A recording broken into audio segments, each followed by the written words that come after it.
Devil's Den shadows during full moon. On a chilling night, under the glow of an unforgiving full moon, the shadows at Devil's Den State Park in Arkansas danced eerily across the rugged terrain. Before we begin, tell me, where are you listening from, and what time is it there? It was around 10:45 p.m. when Emily Carter, a curious and adventurous college student from Fayetteville, decided to explore this infamous location with her two friends, Michael Reed and Lisa Gray.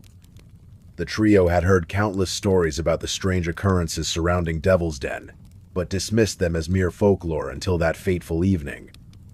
The air was unusually cold for late spring, carrying with it an unsettling stillness that seemed unnatural. As they entered the park gates, which were already locked for the night, Emily couldn't shake off the feeling of being watched. She glanced over her shoulder repeatedly, her breath visible in short bursts against the frosty atmosphere. "You guys sure we should be here?" she asked hesitantly, her voice trembling slightly despite her attempts to sound confident. Michael, ever the skeptic, chuckled lightly, trying to ease their nerves. "Relax, Em. It's just an old legend." Nothing more. His reassurance did little to calm Lisa, who clutched her flashlight tightly, scanning every dark corner nervously. "I don't know," Lisa murmured, her tone laced with uncertainty. "There's something off about this place." As they ventured deeper into Devil's Den, the dense forest canopy above blocked most of the moonlight, plunging the area into near-total darkness. Their flashlights barely cut through the gloom, casting flickering beams onto jagged rocks and gnarled tree roots that twisted like skeletal fingers reaching out from the earth. The path beneath their feet crunched audibly with each step, amplifying the eerie silence that enveloped them. Suddenly, a low growl echoed through the woods, causing all three to freeze in terror. "What was that?" Emily whispered urgently, her heart pounding so hard she could feel it reverberating in her chest. Michael raised his flashlight beam higher, searching for any sign of movement. After several tense moments, the sound faded away, leaving only the haunting whisper of wind rustling through the leaves. Determined to press on, they reached the Devil's Bath Tuba natural rock formation, shaped like a large basin filled with crystal-clear water reflecting the pale light of the moon. This spot was rumored to be the epicenter of supernatural activity within the park. Standing there, surrounded by towering cliffs and shadowy recesses, the group felt an overwhelming sense of unease settle upon them. Lisa suggested they leave immediately, but curiosity got the better of Emily and Michael. They decided to record some audio using their smartphones, hoping to capture evidence of paranormal phenomena. As they stood silently waiting, the oppressive weight of the surroundings grew heavier, pressing down on them until even breathing felt labored. Then came the first inexplicable event, a soft tapping noise emanating from somewhere nearby. Tap, tap, tap. Each sound resonated clearly in the quiet night, growing louder and faster until it became almost frantic. Emily spun around wildly, shining her flashlight in every direction, but nothing appeared in its beam. Panic began to creep into her voice. "Who's there? Show yourself." No answer came, yet the tapping persisted, now accompanied by faint whispers, too indistinct to understand. Michael tried to rationalize it, suggesting perhaps animals or branches scraping against one another. But deep down, he knew better. The atmosphere had shifted dramatically. The once crisp night air now carried an electric charge that made the hairs on their arms stand on end. It wasn't long before things escalated further. A high-pitched scream pierced the darkness, startling the trio so much that they dropped their phones simultaneously. The sound didn't belong to any known animal. It was human-like, yet distorted, echoing unnaturally throughout the canyon walls. Emily grabbed Michael's arm, shaking violently as tears streamed down her face. "We need to get out of here now." Without another word, they turned tail and ran back toward the entrance, their footsteps thundering against the rocky trail. Behind them, they swore they heard heavy footsteps following at a steady pace, though no source could be seen. The distance between them and whatever pursued seemed constant, refusing to widen no matter how fast they moved. Finally breaking free of the confines of Devil's Den, they stumbled onto the main road leading out of the park. Exhausted and terrified, they collapsed against the hood of their car, gasping for breath while recounting what had transpired. Only later, when reviewing their recordings, did they discover the chilling truth the screams captured on audio weren't theirs, and neither were the guttural growls mixed in amongst the chaos. From that moment forward, none of them ever spoke publicly about their experience at Devil's Den during that full moon night. Yet privately, they agreed never to return, not even in daylight, to the cursed grounds where shadows seemed alive and malevolent forces lurked just beyond sight. For those who dare venture too close, Devil's Den remains a reminder that some mysteries are best left undisturbed, hidden safely within the embrace of ancient forests and veiled by the silvery glow of a watchful moon. Pause after every paragraph for dramatic effect, especially after lines involving fear or suspense. Ensure your tone shifts appropriately from casual conversation among friends to heightened anxiety and dread as events unfold. Let the pauses breathe life into the story, allowing listeners to fully immerse themselves in the chilling narrative. Roanoke Colony's vanishing. Unsolved mystery. The sun dipped below the horizon, casting a golden hue over the dense woods of Roanoke Island. The air was thick with humidity, and the scent of salt water lingered in every breath.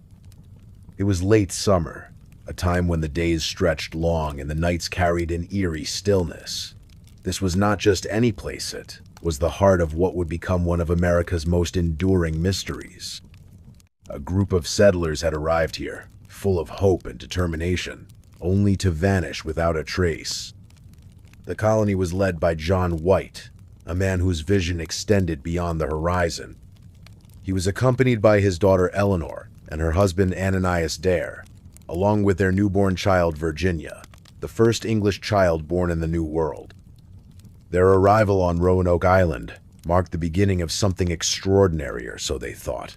The settlers were eager to carve out a life for themselves amidst the untamed wilderness.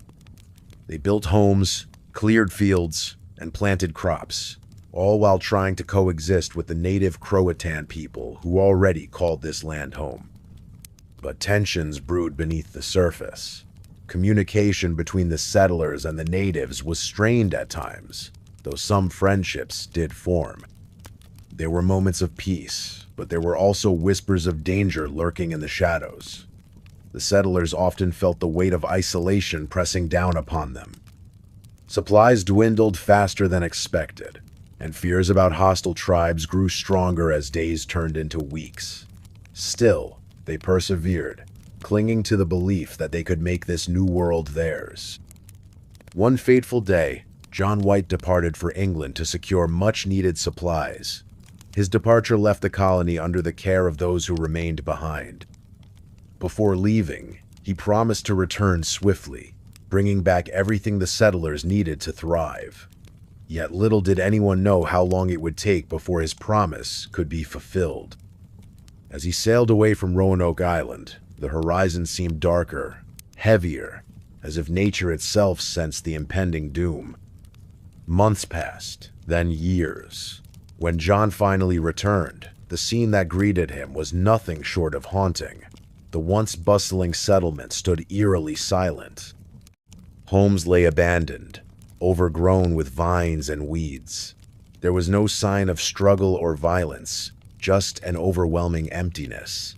The word Croton, carved into a tree near the fort, sent shivers down his spine. It was a clue, perhaps pointing toward the nearby Croatoan island where friendly natives resided, but it was also a question mark hanging in the air. Where had they gone? Had they moved willingly, or had they been forced? Were they alive, or had tragedy struck? The answers eluded everyone who searched for them. Over time, theories emerged. Some believe the settlers integrated fully with the Croatan tribe, disappearing into history as part of another culture. Others speculated about attacks by rival tribes, or even starvation forcing drastic measures. And then there were the darker tales, the ones whispered around campfires late at night that spoke of supernatural forces claiming the souls of the lost colonists. The forests surrounding Roanoke Island became synonymous with unease. Strange lights flickered in the distance, unexplainable sounds echoed through the trees, and travelers reported feeling watched even when alone. Locals avoided certain areas entirely, attributing the strange occurrences to spirits lingering after the disappearance. Each generation added its own layer to the legend, ensuring that the mystery never faded completely. As decades turned into centuries, archaeologists and historians revisited the site, hoping to uncover definitive evidence. Fragments of pottery, tools, and other artifacts surfaced, offering tantalizing hints but no conclusive proof.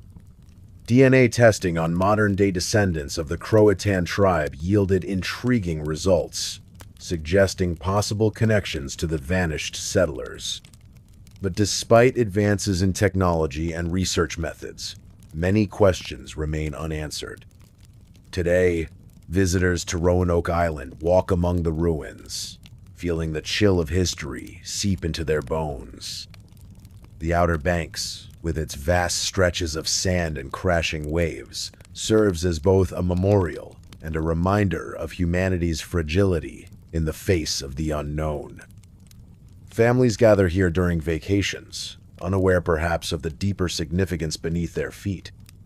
For others, however, the island holds a solemn allure, chance to connect with a story that defies easy explanation. In quiet moments, standing alone amidst the remnants of the colony, one can almost hear echoes of voices carried by the wind. Laughter mingles with cries of distress, creating a tapestry of sound that seems almost alive. The sun sets again, painting the sky in hues of orange and pink, and the forest grows darker, more menacing. Here, amidst the beauty and brutality of nature, lies a tale that continues to haunt the American psyche. Pause, take a deep breath. What happened to the people of Roanoke? Did they find salvation among the stars, or did their dreams crumble like the earth beneath their feet? The truth may forever lie buried, waiting patiently for someone brave enough, for foolish enough to unearth it. Until then, the silence speaks louder than words ever could, inviting us to imagine, to wonder, and to fear. Chupacabra attacks in Texas nights. On a quiet, moonlit night in the small town of El Paso, Texas, the air was thick with an unsettling stillness. The time was approximately 10:30 p.m. when the first strange occurrences began to unfold. This sleepy town, nestled along the Rio Grande River, had always been known for its serene beauty and friendly community. However, this particular evening would forever change the lives of those who lived there. John Carter, a local rancher in his mid-40s, had just finished checking on his livestock before heading back home to his family. He wore his usual attire of flannel shirt, jeans, and sturdy boots that echoed softly against the dry earth as he walked. The temperature had dropped slightly, giving the night a crisp chill that made John pull his jacket tighter around him. His flashlight beam cut through the darkness, illuminating rows of sheep peacefully grazing under the dim glow of the stars. As John approached one of the pens where his goats were kept, something caught his attention. A faint rustling sound came from the bushes nearby, followed by what sounded like low growls. At first, he dismissed it as wild coyotes, prowling close to the ranch, a common occurrence in these parts. But the noises grew louder and more erratic. Pausing for a moment, John turned off his flashlight to listen carefully, his heart beginning to race. The silence was broken abruptly by a blood-curdling scream, not from a human, but from one of his animals. It was high-pitched and filled with terror, sending shivers down John's spine. Without hesitation, He grabbed his trusty shotgun and cautiously moved toward the source of the noise.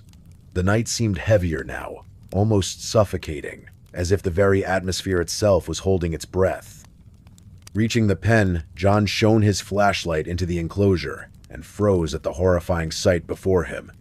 One of his goats lay sprawled on the ground, lifeless, with deep puncture wounds around its neck. But what truly unnerved him was the creature standing over the body, a bizarre, otherworldly being unlike anything he'd ever seen. Its eyes glowed eerily in the dark, reflecting the light like two burning coals. The creature stood about 4 feet tall, with leathery skin stretched taut over its skeletal frame. Long claws extended from its fingers, and its mouth opened wide to reveal razor-sharp teeth dripping with fresh blood. John's hands trembled as he raised his shotgun, aiming directly at the monstrous figure. "Get away from there," he shouted, his voice shaking despite his attempts to sound commanding. The creature paused, tilting its head as though studying him curiously. Then, with unnatural speed, it leapt over the fence and disappeared into the shadows, leaving behind only the eerie echo of its chilling screech. Shaken to his core, John ran back to his house, calling out for his wife, Emily, and their teenage son, Michael. Both emerged quickly, concern etched onto their faces as they took in John's disheveled appearance and panicked expression. "There's something out there," John gasped, trying to catch his breath. "Something not natural." Emily frowned, wrapping her arms around herself. "What do you mean? Was it a coyote?" she asked, her tone laced with skepticism. "No, it wasn't a coyote," John replied firmly, his voice dropping to a whisper. "It was bigger, faster, and it looked straight at me." He described the creature in vivid detail, painting a picture so vivid that even Emily found herself doubting her initial disbelief. Michael, however, listened intently, his curiosity piqued. "Dad, could it be a chupacabra?" he ventured hesitantly. The name sent a wave of unease rippling through the room. Legends of the mythical beast had long circulated among locals, often dismissed as mere folklore. Yet here they were, facing the possibility that such tales might hold some truth after all. Deciding they needed reinforcements, the Carters contacted Sheriff Thompson, a grizzled veteran of law enforcement in El Paso County. Arriving shortly after midnight, the sheriff listened intently to John's account, nodding thoughtfully as he processed the information. Though skeptical, he agreed to accompany the family back to the ranch to investigate further. Upon arrival, they discovered additional evidence of the attack, more dead livestock scattered across the property, each bearing similar markings around their necks. Blood pooled ominously beneath them, staining the parched soil. The scene was grim, casting a pall over the group as they surveyed the damage. Sheriff Thompson radioed for backup, requesting assistance from neighboring deputies and wildlife experts. As dawn broke over the horizon, casting golden hues across the landscape, a team assembled to comb the area for any signs of the mysterious predator. Tracks were found, deep impressions left in the dirt that defied explanation. They appeared too large for any known animal in the region, and lacked the familiar patterns associated with canines or felines.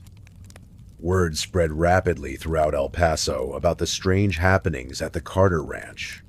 Local news outlets picked up the story, sparking widespread interest and fear among residents. Some dismissed the claims as exaggerated rumors, while others whispered nervously about the possibility of encountering the elusive chupacabra themselves.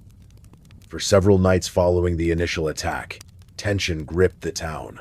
Ranchers fortified their fences, armed themselves with weapons, and stayed vigilant against potential threats. Meanwhile, scientists and researchers descended upon El Paso, eager to uncover the truth behind the phenomenon.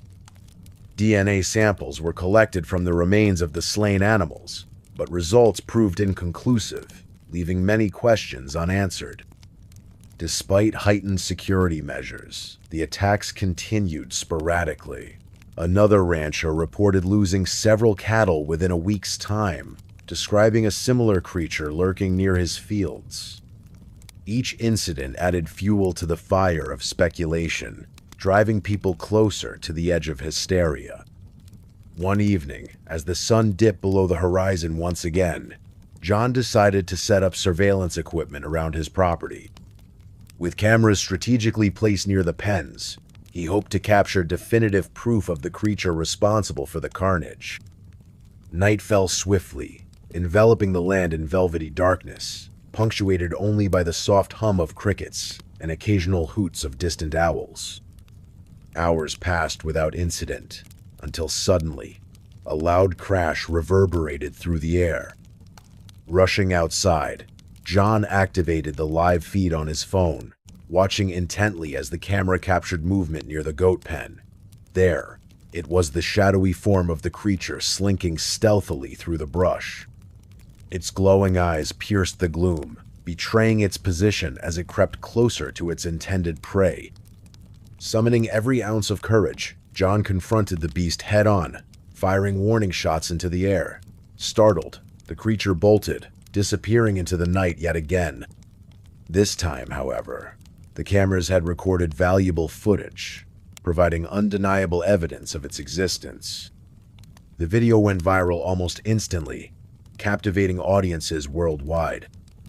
Experts analyzed the footage extensively, debating whether the creature represented a previously undiscovered species or merely a mutation caused by environmental factors. Regardless of its origins, the chupacabra had become a symbol of mystery and dread, haunting the imaginations of countless individuals.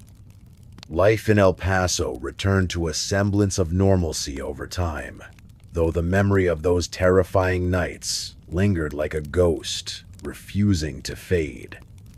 For John Carter and his family, the experience served as both a cautionary tale and a testament to the unknown forces lurking beyond the boundaries of human understanding. And so, the legend of the chupacabra endures, waiting patiently for its next encounter with humanity. Black shuck hounds haunting Louisiana. The chilling winds of late October swept through the swamps of Louisiana, carrying with them an eerie silence that seemed unnatural. The air was thick with humidity, and the moon hung low in the sky, casting long shadows over moss-draped cypress trees. It was a night when even the most hardened locals whispered warnings to one another about staying clear of the bayous after sunset. This was no ordinary evening. It was the kind of night where legends came alive. In the small town of Lacassine, nestled deep within the heart of Louisiana's wilderness, people spoke in hushed tones about the black shuck hound's mysterious creatures said to haunt these parts for generations. These ghostly dogs were rumored to have glowing red eyes and bark so terrifying they could freeze your blood. Many dismissed the tales as mere folklore, but there were those who swore they had seen or heard them. For James Carter, a young man from Texas visiting his aunt in Lacassine, this would become more than just a story. It would be his reality. James arrived at his Aunt Clara's house on a Friday afternoon. The sun blazed fiercely above, painting the world in golden hues, and the cicadas sang their endless song. Aunt Clara greeted him warmly, her smile creasing the lines on her face.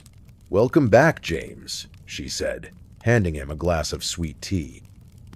"You're just in time for dinner tonight." Her voice carried warmth, but James noticed something else beneath it, a subtle unease that made him curious.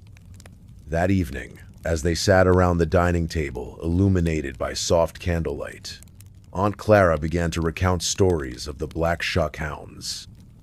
She told of how they roamed the swamps during full moons, searching for lost souls. "If you hear their bark," she warned, lowering her voice dramatically, "you must never look back." James listened politely, finding the tale amusing rather than frightening. After all, he reasoned, such things couldn't possibly exist outside of books and movies. Saturday morning broke clear and bright, and James decided to explore the nearby swamps. Armed with nothing more than a camera and a sense of adventure, he ventured into the dense foliage. The swamp stretched endlessly before him, its surface dotted with lily pads and reflecting the pale blue sky above. Birds chirped lazily, and the occasional splash of water indicated unseen wildlife lurking below. As the hours passed, James found himself increasingly captivated by the beauty of the place, snapping photos of every detail. By mid-afternoon, however, the weather shifted abruptly. Dark clouds rolled in, blocking out the sunlight and plunging the swamp into shadow. A cold wind picked up, rustling the leaves and sending shivers down James's spine. He glanced at his watch, realizing it was later than he thought, and hurried to retrace his steps. But as he turned a corner, he realized he was lost. Panic bubbled in his chest, but he forced himself to remain calm, knowing panic wouldn't help him find his way home. As dusk settled over the swamp, the atmosphere grew oppressive. The once cheerful sounds of nature faded away, replaced by an unsettling quiet. Then, without warning, a distant howl pierced the stillness. It wasn't like any wolf call James had ever heard. It was deeper, richer, and filled with menace. His heart raced as he froze, unsure whether to run or stay put. Another howl followed, closer this time, and then another, surrounding him from all sides. James tried to move forward, but every step felt heavier, as if the swamp itself resisted his progress. The darkness deepened, and the only light came from the faint glow of fireflies dancing between the trees. Suddenly, he spotted movement ahead, a pair of glowing red eyes watching him from the shadows. Fear gripped him as the creature stepped into view, a massive black dog with fur that shimmered like oil under the dim light. Its eyes burned like embers, and its growl reverberated through the swamp, making the very ground tremble. James stumbled backward, tripping over a root and falling hard onto the muddy earth. The dog advanced slowly, its presence radiating pure malice. Time seemed to stretch infinitely as James lay there, paralyzed with terror. Just as the creature loomed over him, ready to strike, a sudden burst of gunfire echoed through the swamp. Startled, the black shuck hound let out a deafening roar and vanished into the darkness. Aunt Clara appeared moments later, her lantern cutting through the gloom. Relief washed over James as she helped him to his feet, though her expression remained grim. "I knew you'd get yourself into trouble," she muttered, shaking her head. "Those hounds aren't just stories, they're real, and they don't forgive trespassers." Back at the house, James recounted his harrowing experience, still trembling despite being safe. Aunt Clara nodded solemnly, explaining that the black shuckhounds weren't malevolent beings by nature, but protectors of the swamp. They punished those who disrespected the land or wandered too far without permission. "You got lucky tonight," she said, pouring him another cup of tea. "But next time, listen to the old stories, they're here for a reason." From that day forward, James never underestimated the power of local legends again. He left Lacassine soon after, carrying with him not only photographs of the swamp, but also a newfound respect for the mysteries hidden within its depths. And though he returned to Texas, he often found himself looking over his shoulder late at night, half expecting to see those glowing red eyes staring back at him from the shadows. Pause here for reflection. The legend of the Black Shuckhounds lives on, whispered among the reeds and carried by the wind. Whether you believe in them or not, one thing is certain. The swamps of Louisiana hold secrets best left undisturbed. So tread lightly if you ever find yourself near those dark waters, Sand. Remember, if you hear the bark, don't look back. The Bell Witch Curse continues today. The Bell Witch Curse continues today. It was a quiet evening in the small town of Adams, nestled in the heart of Tennessee. The sun had just dipped below the horizon, painting the sky with hues of orange and purple. A gentle breeze rustled through the trees, carrying whispers that seemed almost human-like. This was not an ordinary night for the Carter family, who lived in a modest farmhouse on the outskirts of town. Their lives had been disrupted by an entity so malevolent it defied explanation. The story began generations ago when a farmer named John Bell encountered a strange presence on his property. At first, it was subtle odd noises at night, footsteps echoing through empty hallways, doors creaking open without wind. But soon, the disturbances escalated into something far more sinister. The entity spoke in chilling voices, taunting him and his family relentlessly. It called itself Old Kate, and its wrath knew no bounds. Now, decades later, the curse lingered, haunting those connected to the land where the Bells once resided. The Carters were unaware of this dark history when they purchased their homey charming house, surrounded by sprawling fields and tall oaks. Little did they know, the same malevolent spirit that tormented the Bells centuries ago now sought new victims. One fateful autumn evening, as dusk settled over the countryside, the Carter family gathered around the dining table for dinner. Emily Carter, the matriarch of the household, served steaming plates of stew while her husband, Michael, recounted stories from his day at work. Their two children, Lily and Thomas, laughed softly, enjoying each other's company. The room was warm and inviting, filled with the comforting scent of herbs and roasted vegetables. But as the clock struck 8, an eerie chill swept through the house. The laughter faded, replaced by an unsettling silence. Emily paused mid-sentence, feeling a peculiar sensation crawling up her spine. She glanced toward the window, noticing how the moonlight seemed distorted, as if filtered through rippling water. Michael frowned, setting down his fork. "Did you feel that?" he asked cautiously. Before anyone could respond, a loud bang echoed from upstairs. The sound reverberated through the walls like thunder, startling everyone. Lily gasped, clutching her brother's arm tightly. Thomas tried to reassure her, though his voice trembled slightly. "It's probably just the pipes," he muttered, though even he didn't believe his own words. Minutes passed before another noise interrupted the tense atmosphere, a low growl emanating from the shadows near the staircase. It wasn't animalistic, but rather mechanical, as if gears were grinding together. The hair on Emily's arm stood on end as she stared at the darkness, unable to look away. Michael rose from his seat, grabbing a flashlight from the counter. His movements were deliberate, yet his hands shook ever so slightly. "Stay here," he instructed firmly, though his tone carried a hint of unease. He ascended the stairs slowly, the wooden steps groaning beneath his weight. Each step felt heavier than the last, as though an invisible force resisted his progress. When he reached the top, the hallway was bathed in an unnatural dim light, casting long, shifting shadows across the walls.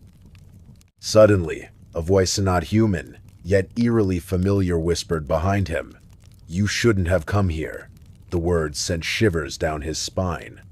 Turning swiftly, Michael found nothing but empty air. Yet the voice continued, circling him like a predator stalking its prey. "This place belongs to me," it hissed venomously. Meanwhile, downstairs, Emily struggled to keep her composure. She hugged Lily close, whispering reassurances despite her growing fear. Thomas paced nervously, glancing repeatedly at the ceiling as if expecting something or someone to crash through. The temperature in the room plummeted, making their breath visible in the frigid air. Michael returned moments later, pale-faced and shaken. "We need to leave," he declared urgently, his voice trembling with urgency. Something isn't right about this house. Despite his warning, none of them imagined the horrors awaiting them in the days to come. That night marked the beginning of a relentless torment. Doors slammed shut on their own, furniture moved inexplicably, and disembodied laughter echoed through the halls late into the night. Sleep became impossible as nightmares plagued them all, each dream more terrifying than the last. In one such nightmare, Emily saw herself standing in a desolate field under a blood-red sky. A figure cloaked in black approached her, its face obscured by shadow. Leave while you still can, it warned cryptically before vanishing into thin air. As weeks turned into months, the attacks intensified. Scratching sounds came from within the walls, as if countless fingernails clawed against wood. Whispers filled the air during daylight hours, growing louder and more aggressive as evening approached. One particularly harrowing incident occurred when Thomas woke to find his bedroom door ajar, though he swore he'd locked it before going to bed. Standing in the doorway was a translucent figure resembling a woman, her eyes glowing faintly with an otherworldly light. Before he could scream, the apparition dissolved into mist, leaving only a bitter cold in its wake. Desperate for answers, the Carters consulted local historians and paranormal investigators. They learned of the Bell Witch legend, its origins tied to the very land they now occupied. Some claimed old Kate had vowed to haunt anyone foolish enough to settle there, ensuring the curse endured through time. Others dismissed the tales as mere folklore, refusing to acknowledge the possibility of supernatural forces. Despite skepticism, evidence mounted against any rational explanation. Cameras placed throughout the house captured phenomena impossible to explain. Objects levitating off shelves, shadows moving independently of light sources, and ghostly figures appearing briefly before disappearing altogether.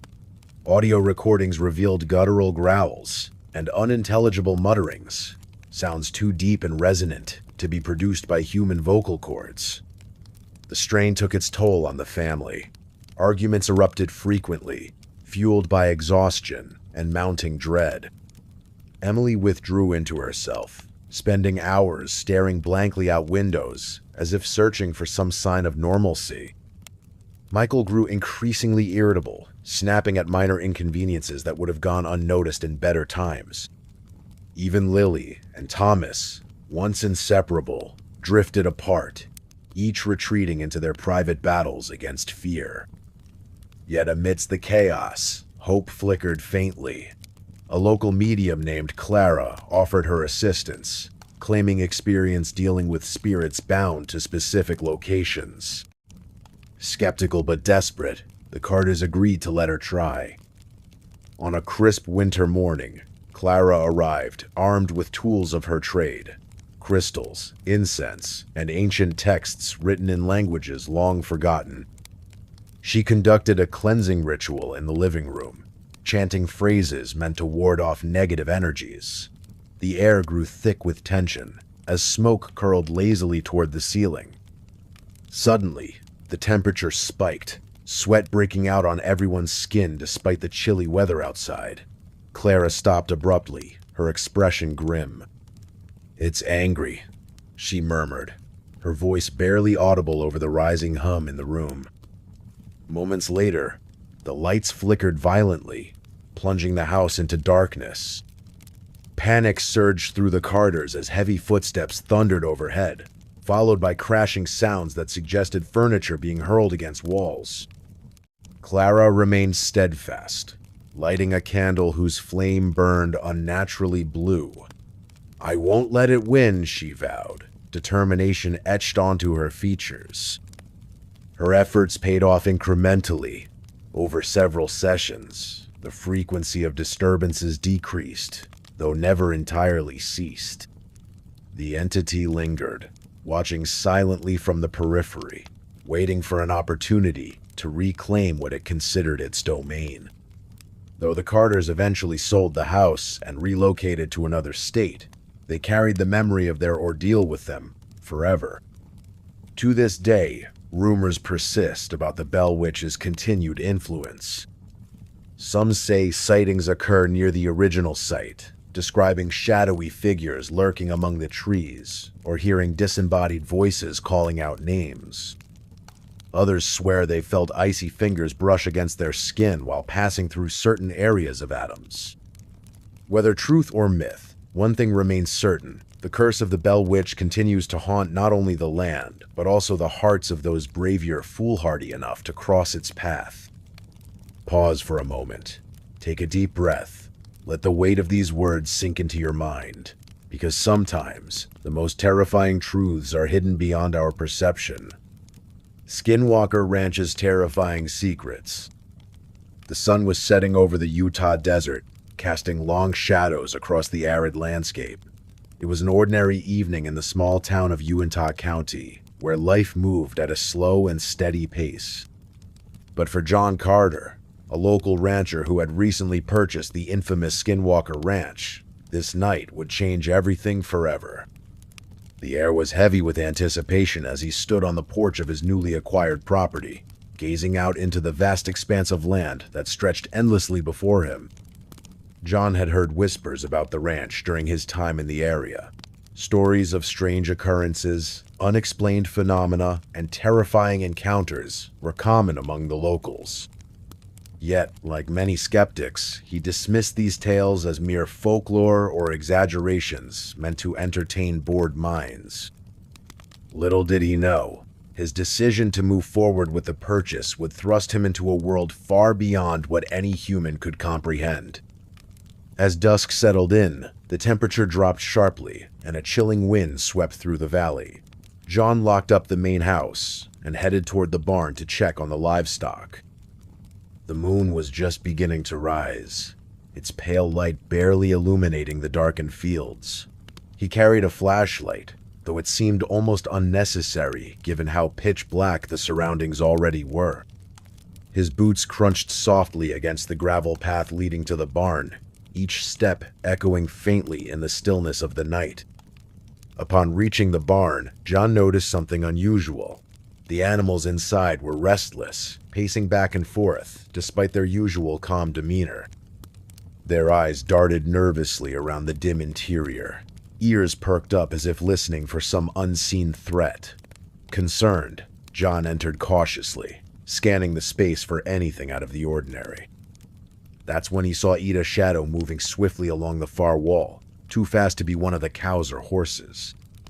His heart quickened, but he told himself it must have been a trick of the light, or perhaps a stray cat seeking shelter from the cold. Still, unease crept into his mind as he continued inspecting the area. As he turned to leave, the sound hit him a low growl emanating from somewhere deep within the darkness. It wasn't the kind of noise an animal makes. It was guttural, primal, and filled with menace. John froze, his breath catching in his throat as he tried to locate the source. Suddenly, the barn doors slammed shut violently behind him, cutting off his only escape route. A cold sweat broke out across his forehead as panic set in. The growling grew louder, closer now, accompanied by the sound of footsteps, or rather, paws pounding against the dirt floor. John spun around frantically, shining his flashlight beam in every direction, but all he could see were fleeting glimpses of movement, distorted shapes that defied logic. Then came the sight that would haunt him for years to come. Standing mere feet away was a creature unlike anything John had ever seen. Its body resembled that of a wolf, yet it stood upright like a man. Its fur was matted and filthy, covered in dirt and blood, while glowing red eyes stared directly into his soul. The thing let out a deafening roar, causing John to stumble backward in terror. In that moment, he understood why the ranch bore such a sinister reputation. Somehow, John managed to regain his composure enough to fumble for his phone. With trembling fingers, he dialed 911, explaining the situation as best he could. "There's something in my barn," he stammered, his voice shaking uncontrollably. "It's not normal. Please, you have to believe me." The operator assured him help was on the way, though her tone suggested skepticism. Minutes felt like hours as John waited, trapped inside the barn with the monstrous entity circling him menacingly. Every instinct screamed at him to run, but doing so would only invite disaster. Instead, he backed slowly toward the corner, keeping the flashlight trained on the creature in hopes of deterring it. Sweat poured down his face, mixing with the dust kicked up by the frantic movements of both man and beast. Finally, Sirens pierced the night air, signaling the arrival of law enforcement. Officers burst into the barn, guns drawn, ready to confront whatever threat awaited them. At first glance, they found nothing, just John huddled against the wall, visibly shaken. But then, as if summoned by the commotion, the creature reappeared, lunging straight for the nearest officer. Chaos erupted as bullets flew, striking the beast repeatedly without slowing it down. What happened next remains unclear even today. Some say the creature vanished into thin air, leaving no trace behind. Others claim it retreated into the surrounding wilderness, disappearing into the shadows once more. Regardless of the truth, the incident left an indelible mark on everyone involved. John refused to stay another night at the ranch, selling the property shortly thereafter to anyone willing to take it off his hands. Years later, researchers and paranormal investigators flocked to the area, hoping to uncover the mysteries surrounding Skinwalker Ranch. They documented countless reports of similar encounters, each more bizarre than the last. From orbs of light floating through the skies to inexplicable electronic malfunctions, the phenomena surrounding the land defied scientific explanation. Locals spoke of ancient legends involving Native American curses and shape-shifting beings known as skinwalkers, entities capable of assuming various forms to torment those who dared trespass upon sacred ground. Despite extensive study, no definitive answers emerged. Was the ranch truly cursed, or were the events merely coincidental anomalies, exaggerated over time? For John Carter and countless others affected by the haunting presence there, the question remained unanswered. All they knew for certain was that some places carry secrets too terrifying to reveal, and Skinwalker Ranch was one of them. The story spread quickly throughout Uinta County, becoming part of local lore passed down through generations. Parents warned their children never to venture near the abandoned ranch after dark, lest they meet the same fate as poor John Carter. Even now, decades later, curious souls driven by morbid curiosity occasionally visit the site, searching for proof of the supernatural forces said to dwell there. Most return home empty-handed, dismissing the tales as fiction, but a select few swear they encountered something unnatural, malevolent, and unforgettable. And so, the legend of Skinwalker Ranch lives on. A chilling reminder that sometimes the scariest monsters aren't creatures of myth or imagination, they're real, lurking just beyond the edge of our understanding, waiting patiently for their next victim. Mothman sightings over West Virginia. The night was eerily quiet in the small town of Point Pleasant, West Virginia. The air carried a chill that seemed unnatural for late autumn, and an unsettling stillness had settled over the riverbanks of the Ohio River. It was around 10:30 p.m. when John Carter, a local mechanic who lived just outside the town limits, decided to take his dog Max out for one last walk before bed. Little did he know, this would be no ordinary evening. As they strolled along the desolate road leading toward the old TNT area and abandoned munitions plant from World War II, John noticed something strange in the distance.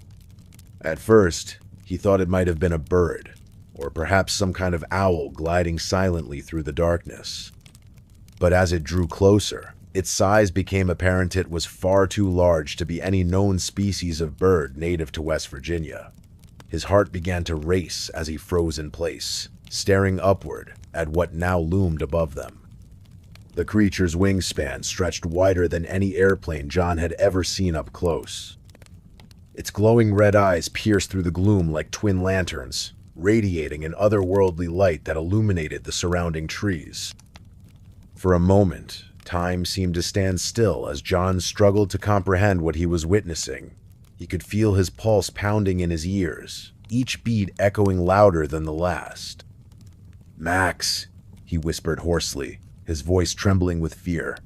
"Stay close. Pause, let the tension build." Max, usually brave and loyal, whimpered softly, pressing himself against John's leg. The creature let out a low, haunting cry that sent shivers down John's spine. It wasn't quite a scream, but more of a guttural roar, resonating deep within the forest and reverberating off the hills. The noise made the hairs on the back of John's neck stand on end, and he realized then that whatever this thing was, it wasn't natural. John managed to pull out his flashlight, though his hands shook so violently that the beam wavered erratically. He pointed it upward, hoping to get a better look at the monstrous figure hovering above them. What he saw next left him speechless. The creature's body appeared humanoid in shape, yet its proportions were grotesquely exaggerated. Its legs ended in clawed feet, and its arms extended unnaturally long, ending in razor-sharp talons. But it was those eyes, those burning, fiery orbs, that haunted him most. They seemed to stare straight into his soul, probing and unrelenting. Suddenly, the creature flapped its massive wings, creating a gust of wind so powerful that it nearly knocked John off his feet. Leaves swirled around them, and Max barked frantically, breaking the silence that had enveloped the scene. In that instant, the creature shot upward into the sky, disappearing into the clouds faster than John could process. He stood there, rooted to the spot, trying to catch his breath and make sense of what had just happened. A cold sweat broke out across his forehead, and his knees felt weak beneath him. When he finally regained enough composure to move, John hurried home, locking all the doors and windows behind him. He called his friend Mark Rivers, another resident of Point Pleasant, who had always been skeptical about the rumors swirling around town regarding strange sightings near the TNT area.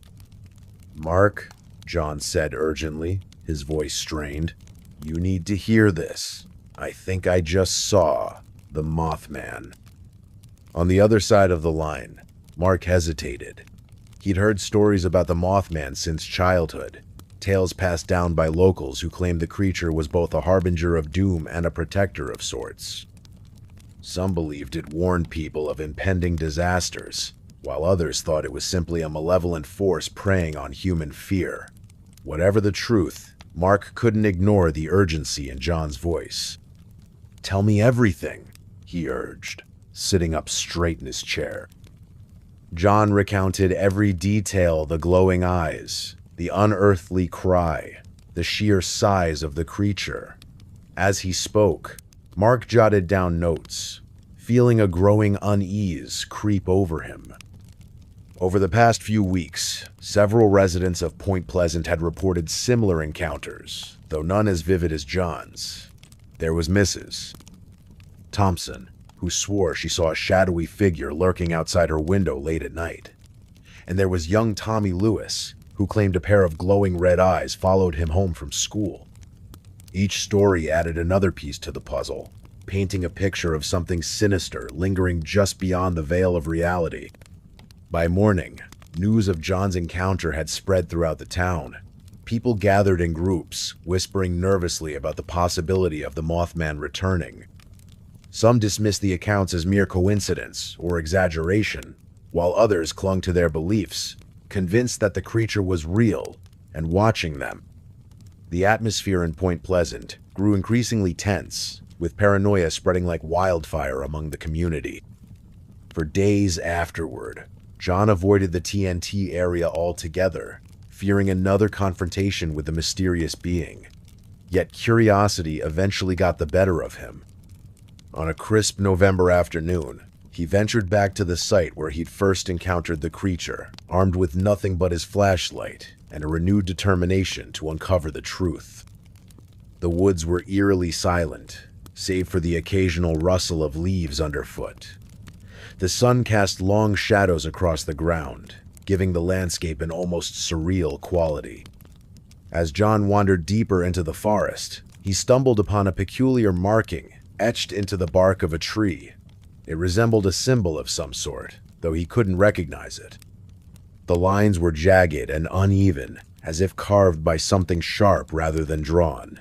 A chill ran down his spine as he examined it closer, wondering if it held any significance. Could it be connected to the Mothman? Or was it merely a random occurrence, blown out of proportion by his heightened state of alertness? Before he could ponder further, a sudden movement caught his eye. Turning quickly, John spotted a figure darting between the trees, a fleeting glimpse of something dark and winged, disappearing into the underbrush. His heart leapt into his throat as he called out, "Who's there?" Silence answered him, save for the distant hoot of an owl. Still, he couldn't shake the feeling that he was being watched. That night, unable to sleep, John sat by his window, staring out at the moonlit landscape. His mind raced with questions. What was the Mothman? Why had it chosen to appear now? Was it truly a sign of impending disaster, or merely a figment of collective imagination fueled by fear? Just as he began to drift off, a loud thud echoed outside his house. Startled, he grabbed his flashlight and cautiously approached the door. Through the peephole, he saw nothing but empty darkness. Yet as he opened the door, a faint scent wafted inside, a metallic, coppery odor that made his stomach churn. Looking down, he noticed a single feather resting on the porch. It was unlike anything he'd ever seen, black as midnight, with veins that shimmered faintly in the moonlight. Carefully picking it up, John examined it closely, marveling at its intricate design. This was no ordinary bird feather. It belonged to something extraordinary. The following weeks brought even stranger occurrences. Lights flickered inexplicably, doors creaked open on their own, and strange noises echoed through the night. Residents of Point Pleasant grew restless, their lives overshadowed by the looming presence of the unknown. Despite the mounting evidence, skeptics remained adamant that the Mothman was nothing more than folklore. However, for those who had witnessed it firsthand, the reality was undeniable. One evening, as John sat alone in his living room, he received a call from Mark. "You won't believe this," Mark said breathlessly, "but I think I found something important." Intrigued, John agreed to meet him at the library, where Mark had spent hours poring over old newspapers and archives. Together, they discovered articles dating back decades, detailing similar sightings, not only in Point Pleasant, but across the country. Patterns emerged, each sighting preceded by tragedy or catastrophe, lending credence to the theory that the Mothman served as a warning. As winter approached, the frequency of Mothman sightings dwindled, leaving many to wonder if the creature had moved on or vanished entirely. Life in Point Pleasant slowly returned to normal, though the memory of those eerie nights lingered in the minds of its inhabitants. John, however, knew better than to dismiss the experience as mere legend. Somewhere out there, in the vast expanse of the wilderness, the Mothman continued to watch, waiting for the next opportunity to reveal itself once more. And so, the mystery endured, a chilling reminder of the unknown forces that dwell just beyond our understanding. The people of Point Pleasant may never fully grasp the nature of the Mothman, but one thing is certain: it will forever remain etched in their memories. A haunting testament to the power of fear and the mysteries of the universe. La Llorona's cries in American rivers. The sound of the river echoed through the dark night as Emma sat by the banks of the Mississippi River in St. Louis. It was a cold autumn evening, the kind where shadows seemed to stretch longer than usual, and every rustle of leaves carried an eerie undertone. The clock had just struck 9 when she first heard it, a faint wailing that seemed to rise from the water itself. At first, Emma dismissed it as wind playing tricks on her ears. But then it came again, louder this time, more distinct. It was not the cry of an animal or some distant human voice, it was something else entirely, a mournful, almost haunting lament that sent chills down her spine. She glanced around nervously, clutching her jacket tighter against the chill. The moonlight cast silvery reflections on the rippling surface of the river, making it look like liquid glass. But beneath that serene beauty, lay secrets buried deep within its currents. Emma's heart raced as the cries grew closer. Her mind tried to rationalize what she was hearing, but fear clawed at her thoughts.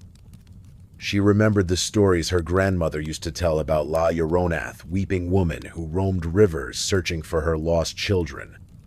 They were tales meant to scare children into behaving, yet here they were, alive in the air around her. She stood up abruptly, deciding it was best to leave. As she turned to walk away, a chilling whisper brushed past her ear. "Where are my babies?" The words froze her in place. Panic surged through her body, but before she could react, the sound faded back into the distance, swallowed by the rushing waters of the river. The next day, Emma couldn't shake off the memory of those cries. Determined to understand what had happened, she visited the local library to dig deeper into the folklore surrounding La Llorona. There, she met Mr. Thompson, an elderly librarian with a passion for local legends. He listened intently as Emma recounted her experience, his eyes widening slightly as she spoke.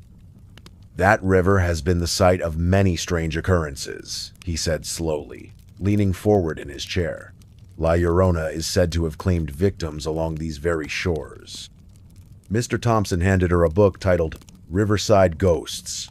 Flipping through its pages, Emma found accounts of sightings dating back decades. One story particularly caught her attention, a tale from the 1930s involving a young mother named Clara, who drowned herself after losing her child during a flood. Some believed her spirit merged with La Llorona's legend, adding another layer of sorrow to the haunting.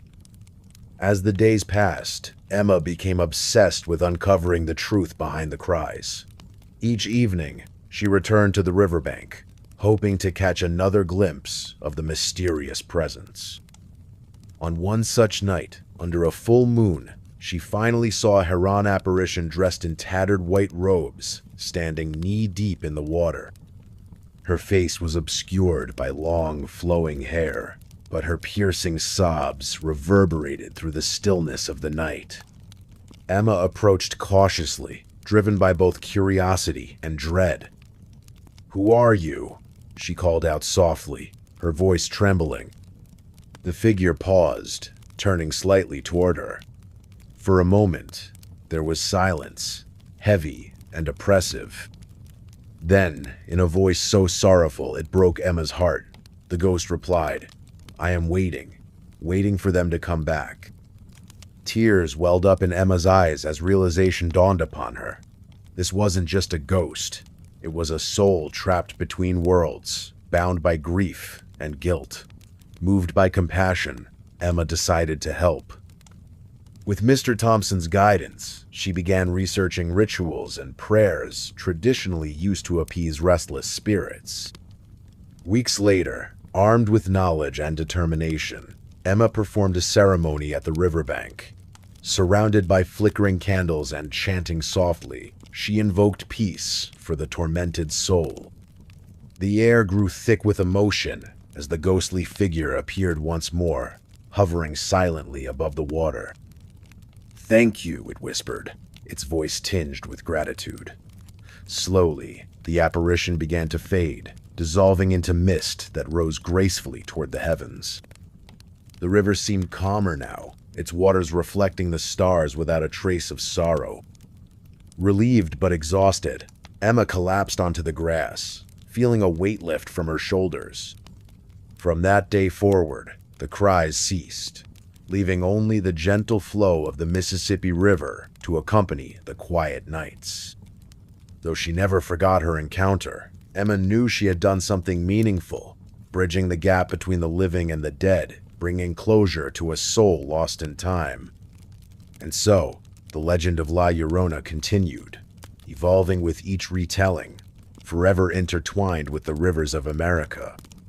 Phantom hitchhiker on lonely roads. The sun was setting over the desolate stretch of Route 66, casting long shadows across the barren landscape. It was one of those evenings where the air felt heavy with an unspoken tension, the kind that makes even the bravest traveler glance over their shoulder more than once. The road seemed endless, stretching out like a dark ribbon into the horizon, and the only sounds were the hum of tires against asphalt and the occasional rustle of wind through dry grass. John Carter, a truck driver in his mid-40s, had been traveling this route for years. He knew every curve, every dip, and every eerie whisper of loneliness that accompanied late-night drives. But tonight felt different, in a way he couldn't quite put into words. As he adjusted the rearview mirror, checking on the load of supplies destined for Chicago, he noticed something unusual a figure standing by the side of the road. It was around 8:30 p.m. when John first saw her. She stood near mile marker 127, just outside the small town of Seligman, Arizona. The figure was cloaked in a faded gray coat, her face partially obscured by the dimming light. Her posture suggested urgency, as if she needed help desperately. Against his better judgment, John slowed down and pulled over to the shoulder of the road. "Need a ride?" he called out cautiously, rolling down his window. His voice carried a tone of curiosity, but also caution, as though he already sensed something wasn't right about the situation. The woman approached slowly, her movements deliberate, yet oddly mechanical. "Yes, please," she replied softly, her voice barely audible above the wind. There was no warmth in her tone, only a hollow emptiness that sent a shiver down John's spine. Yet, something compelled him to let her in. She climbed into the passenger seat without hesitation, her presence filling the cab with an unsettling chill.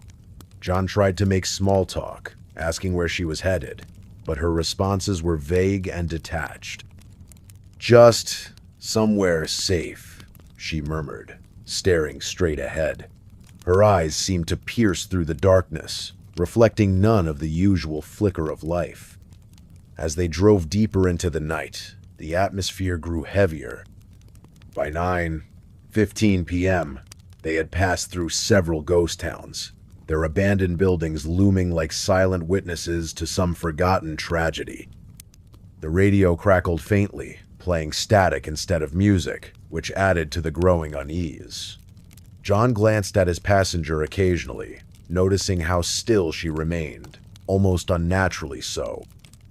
Around 10:00 p.m., as they entered the outskirts of Kingman, Arizona, John decided to ask what had become a burning question in his mind. "What's your name?" he ventured, trying to keep his voice steady. "I don't remember," she said flatly, her gaze fixed on the passing scenery. For a moment, John thought he imagined it, but there was definitely something wrong with her responser, lack thereof. By now, the temperature inside the cab had dropped noticeably. Frost began forming on the windows despite the heater being on full blast. John's hands tightened on the steering wheel, sweat beading on his forehead despite the cold. The road ahead seemed darker, more oppressive, as though the very air itself conspired against them. At exactly 10:30 p.m., John heard a soft whisper coming from beside him. "Stop the car." Her voice was calm, but there was an authority behind it that brooked no argument. Obediently, he pulled over to the side of the road, his heart pounding wildly in his chest. When he turned to look at her, she was gone. Gono just out of the car, but completely vanished without a trace. The door hadn't opened. There were no footprints in the dirt nearby. Nothing. Just gone. John sat frozen for several minutes, the silence deafening. Finally, he mustered the courage to check the back seat, half expecting to find some explanation, any explanation. But there was nothing, no sign of struggle, no evidence of anyone ever having been there, except for a faint scent of lavender lingering in the air. Shaken to his core, John resumed his journey, his mind racing with questions. Who or what had he picked up? And why did it feel like he'd crossed paths with something far beyond human comprehension? Hours later, just before dawn broke over the Illinois plains, John stopped at a diner in Springfield to grab coffee and clear his head. While sipping his drink, he struck up a conversation with the waitress, mentioning the strange encounter. To his surprise, her expression changed dramatically. "You mean the hitchhiker near Seligman?" she asked, her voice dropping to a whisper. "People say she's been seen for decades along that stretch of road. They call her the Phantom Hitchhiker.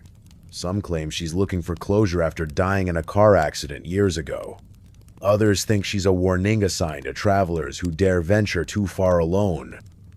John stared at her, his coffee cup trembling in his hand. He wanted to dismiss it as superstition, but deep down he knew better. Something about the encounter felt real, tangible, and terrifying. From that day forward, John avoided Route 66 whenever possible. But late at night, when sleep eluded him, he often found himself wondering, was she still out there, waiting for another unsuspecting driver to pick her up? Or had she moved on, leaving behind only stories and whispers of her existence? And so, the legend of the Phantom Hitchhiker lived on, haunting the lonely roads of America and reminding all who dared travel them that not everything is as it seems. Pause here for effect. The stars above twinkled mockingly as John finally reached his destination, the early morning light casting away the shadows of the night. Yet the memory of her lingered, a chilling reminder that some mysteries are best left unsolved. Slender Man stalks suburban neighborhoods.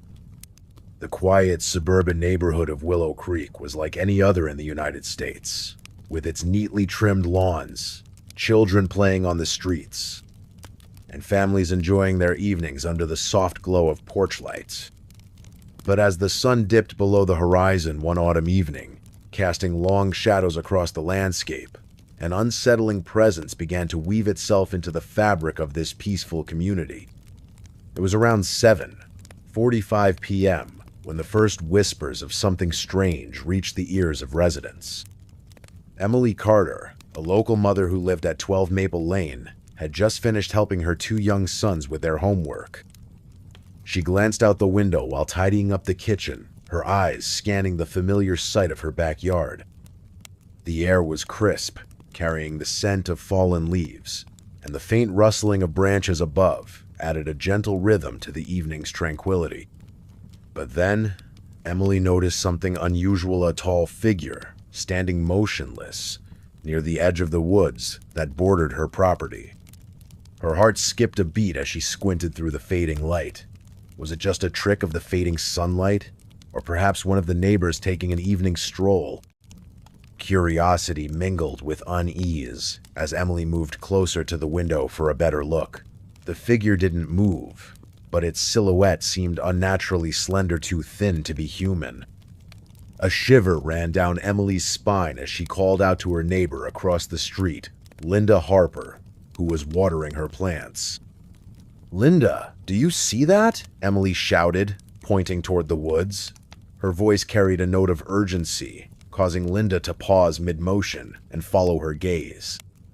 For a moment, both women stood frozen, staring at the shadowy shape that now appeared even more ominous against the deepening twilight.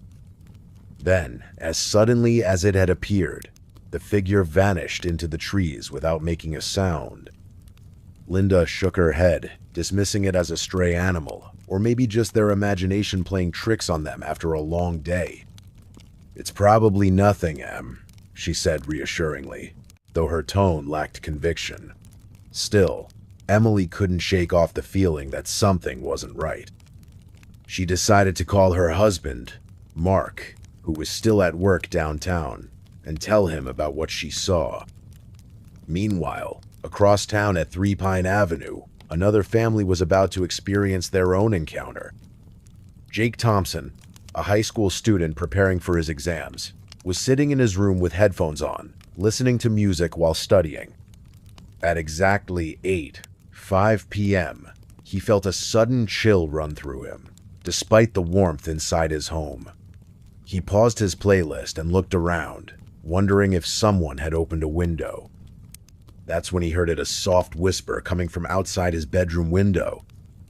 Jake hesitated before approaching the glass pane cautiously. Peering outside, he saw no one at first glance. But as he leaned forward slightly, curiosity getting the better of him, a pair of glowing white eyes appeared reflected in the window pane. His breath hitched audibly, and he stumbled backward, nearly knocking over his desk chair in his haste to retreat. Grabbing his phone, Jake quickly dialed his best friend, Tyler, whose house was only a few blocks away. "Tyler, you won't believe this. I think there's something outside my window," Jake whispered urgently into the receiver, trying not to panic completely. On the other end, Tyler listened intently, his own curiosity piqued. After hearing Jake's description, Tyler suggested they meet up later that night to investigate further. They agreed to reconvene at precisely 9:30 p.m. near the old park behind the elementary school. As the clock ticked closer to 9:30 p.m., the atmosphere throughout Willow Creek grew increasingly tense. More reports of sightings started filtering in from different parts of the neighborhood. Mrs. Peterson, an elderly woman living alone at 7 Oak Street, claimed she saw a faceless man walking silently along her driveway shortly after dinner. Across the street, Mr. Green reported hearing footsteps following him as he walked his dog, Max, around the block. Each account varied slightly, yet all described the same eerie characteristics: a towering, impossibly thin figure with elongated limbs and piercing, emotionless eyes. By the time Tyler and Jake arrived at the designated meeting spot, the sky had darkened considerably, cloaked in a blanket of stars and a crescent moon hanging low on the horizon. The air felt heavier here, charged with an unspoken tension that made every rustle of leaves seem louder than usual. As they waited beneath the dim glow of a flickering street lamp, neither boy spoke much, each lost in their thoughts. Suddenly, a sharp crack echoed nearby, startling them both. Their heads snapped toward the source, a cluster of bushes trembling violently, despite the absence of wind. Slowly, Tyler reached for the flashlight app on his phone, illuminating the area cautiously. What they saw next left them speechless. Emerging from the foliage was the unmistakable form of the creature everyone had been talking about, the Slender Man himself. His movements were deliberate yet unnatural, almost fluid in a way that defied logic. Each step sent ripples of fear coursing through Tyler and Jake, who instinctively backed away until their backs hit the rough bark of a nearby tree. The Slender Man paused briefly, tilting his head as if studying them, before extending one of his spindly arms toward them. Panic surged within the boys, and without thinking, they bolted in opposite directions, abandoning any plan they might have had. Their frantic escape drew attention from others in the vicinity. Residents who had initially dismissed the rumors now found themselves confronting the horrifying reality of the situation. Families barricaded themselves indoors, locking doors and windows tightly shut as the Slender Man continued prowling the streets, seemingly drawn to those who dared venture outside. Phone lines buzzed with urgent calls to emergency services, but help seemed far away, leaving the people of Willow Creek to fend for themselves against this supernatural threat. Inside her home at 12 Maple Lane, Emily clutched her children close, her body trembling as she peered through the blinds once again. Outside, the Slender Man loomed ominously, his presence casting an oppressive weight over everything. Time seemed to stretch endlessly as the night dragged on, each second feeling like an eternity. Would dawn ever come? And if it did, would anyone still be left to witness it? Throughout the hours that followed, scattered attempts were made to confront or evade the Slender Man, but none succeeded. One by one, the brave souls who ventured too close disappeared without a trace, leaving behind only chilling stories told by survivors. By the early morning hours, the entire neighborhood lay eerily silent, save for the occasional creak of floorboards and the distant hoot of an owl. When daylight finally broke over Willow Creek, revealing the damage inflicted during the night, many questioned whether they could ever return to their normal lives. Some packed their belongings and left immediately, unwilling to risk another encounter. Others stayed, determined to rebuild despite the lingering dread that haunted their minds. Though the immediate danger had passed, for now the memory of the Slender Man remained etched deeply into the consciousness of Willow Creek. No one knew where he came from or why he targeted their small corner of the world. All they knew was that somewhere out there, hidden among the shadows, he still waited, patient, silent, and ready to strike again whenever the opportunity arose. And so, life went on in Willow Creek, forever changed by the events of that fateful night. Parents warned their children never to wander alone after dark, and groups formed to keep watch over the community. Yet deep down, everyone harbored the same fear that one day the Slender Man would return, bringing with him another night of terror that no amount of preparation could truly prevent. Creepy clown doll in abandoned house. On a cold October evening, just as the sun began to dip below the horizon, casting long shadows across the quiet town of Blackwood Hills, an unusual event unfolded that would haunt its residents for years. The air was crisp with the scent of fallen leaves and damp earth, and the faint sound of wind rustling through the trees added an eerie undertone to the otherwise silent neighborhood. It was around 7:30 p.m. when Emily Carter, a curious 26-year-old photographer who had recently moved into the area, decided to explore the infamous abandoned house on Maple Lane. The house itself stood like a relic from another time, its once beautiful wooden structure now weathered and cracked by decades of neglect. Windows were shattered, vines clung desperately to the walls, and the front porch creaked ominously in the breeze. Locals often whispered about the place, claiming it was cursed or haunted, but Emily dismissed such stories as mere superstition. She wanted to capture the haunting beauty of the house before winter set in, believing her photographs could tell a story without words. As she approached the house, her camera slung over her shoulder, Emily noticed how eerily still everything seemed. Even the usual sounds of nocturnal creatures were absent, leaving only the soft crunch of gravel beneath her boots. Her heart pounded slightly, not out of fear, but excitement at the prospect of uncovering something extraordinary. Pushing open the heavy wooden door, which groaned loudly as if protesting her intrusion, she stepped inside. Inside, the atmosphere shifted dramatically. The dim light filtering through broken windows cast strange patterns on the dusty floorboards, creating an unsettling dance of shadows. Cobwebs hung from every corner, and the smell of mildew filled the air. Emily paused briefly, allowing her eyes to adjust to the gloom, while her fingers fidgeted nervously with the strap of her camera. Somewhere deep within the house, a faint creak echoed, making her shiver despite herself. Her exploration began cautiously, room by room, each space more decrepit than the last. In one corner, there was a toppled bookshelf spilling yellowed pages onto the ground. In another, a cracked mirror reflected distorted images of her movements. But nothing prepared her for what awaited in the attic.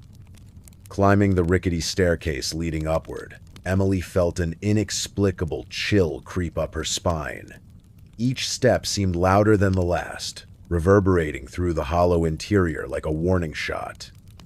Reaching the top, she found the attic bathed in an unnatural twilight glow seeping through gaps in the roof. At first glance, it appeared empty until her gaze landed on a small, forgotten corner where something sat propped against the wall. It was a clown doll. Its painted smile seemed frozen in perpetual joy, yet its glassy eyes stared straight ahead with an intensity that made Emily's skin crawl. The doll's outfit, a bright red bow tie and mismatched polka-dotted shirt, was faded but intact, as though carefully preserved despite the decay surrounding it. For a moment, she simply stared, unable to look away. Then, slowly, she reached out to snap a photograph, her hands trembling ever so slightly. But as soon as the flash illuminated the room, The doll twitched. Emily froze, her breath catching in her throat. Had she imagined it, or had the doll truly moved? Shaking her head to clear the thought, she told herself it must have been a trick of the light tour, perhaps the draft causing the fragile object to shift. Still, unease gnawed at her, urging her to leave immediately. Yet curiosity, that insatiable companion of hers, compelled her to stay just a little longer. She examined the doll more closely, noting peculiar details. The stitching along its seams appeared unnaturally perfect, almost machine-like, and the material used for its construction felt unfamiliar under her fingertips. Stranger still, etched into the base of the doll's neck was a date, though illegible due to weird initials. JC. Who was JC? And why did this doll seem so alive? Just then, another sound broke the silence, a low, guttural laugh emanating from somewhere behind her. Spinning around, Emily scanned the attic frantically, her pulse racing. There was no one there, yet the laughter continued, growing louder and more menacing with each passing second. Panic surged within her chest, fueling her decision to flee. Grabbing her camera, she stumbled backward toward the stairs, nearly tripping over her own feet in her haste. Descending into the lower floors, Emily discovered the house had grown darker, colder, and infinitely more oppressive. Shadows seemed to writhe along the walls, twisting into grotesque shapes that mimicked human figures. Every noise, the creak of wood, the rustle of unseen movement sent fresh waves of terror coursing through her veins. By now, rational thought had given way to primal instinct, driving her forward despite the increasing difficulty of navigating the labyrinthine corridors. Finally reaching the front door, she threw it open and bolted outside, gasping for air as though emerging from underwater. The night air hit her like a slap, sharp and refreshing, but even beyond the confines of the house, she couldn't shake the feeling of being watched. Glancing back, she saw the silhouette of the clown doll perched atop the roof, its unblinking eyes locked onto hers. That night, Emily left Blackwood Hills, never looking back. Over the following days, she tried to convince herself that the events were merely a product of exhaustion and imagination, but deep down, she knew better. The photos she had taken revealed chilling anomalies, blurred figures lurking in the background, the doll's position subtly altered between shots, and most disturbingly, the reflection in the cracked mirror, showing not her face, but that of a grinning clown.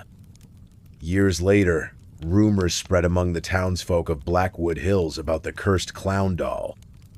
Some claimed it brought misfortune to anyone foolish enough to cross its path.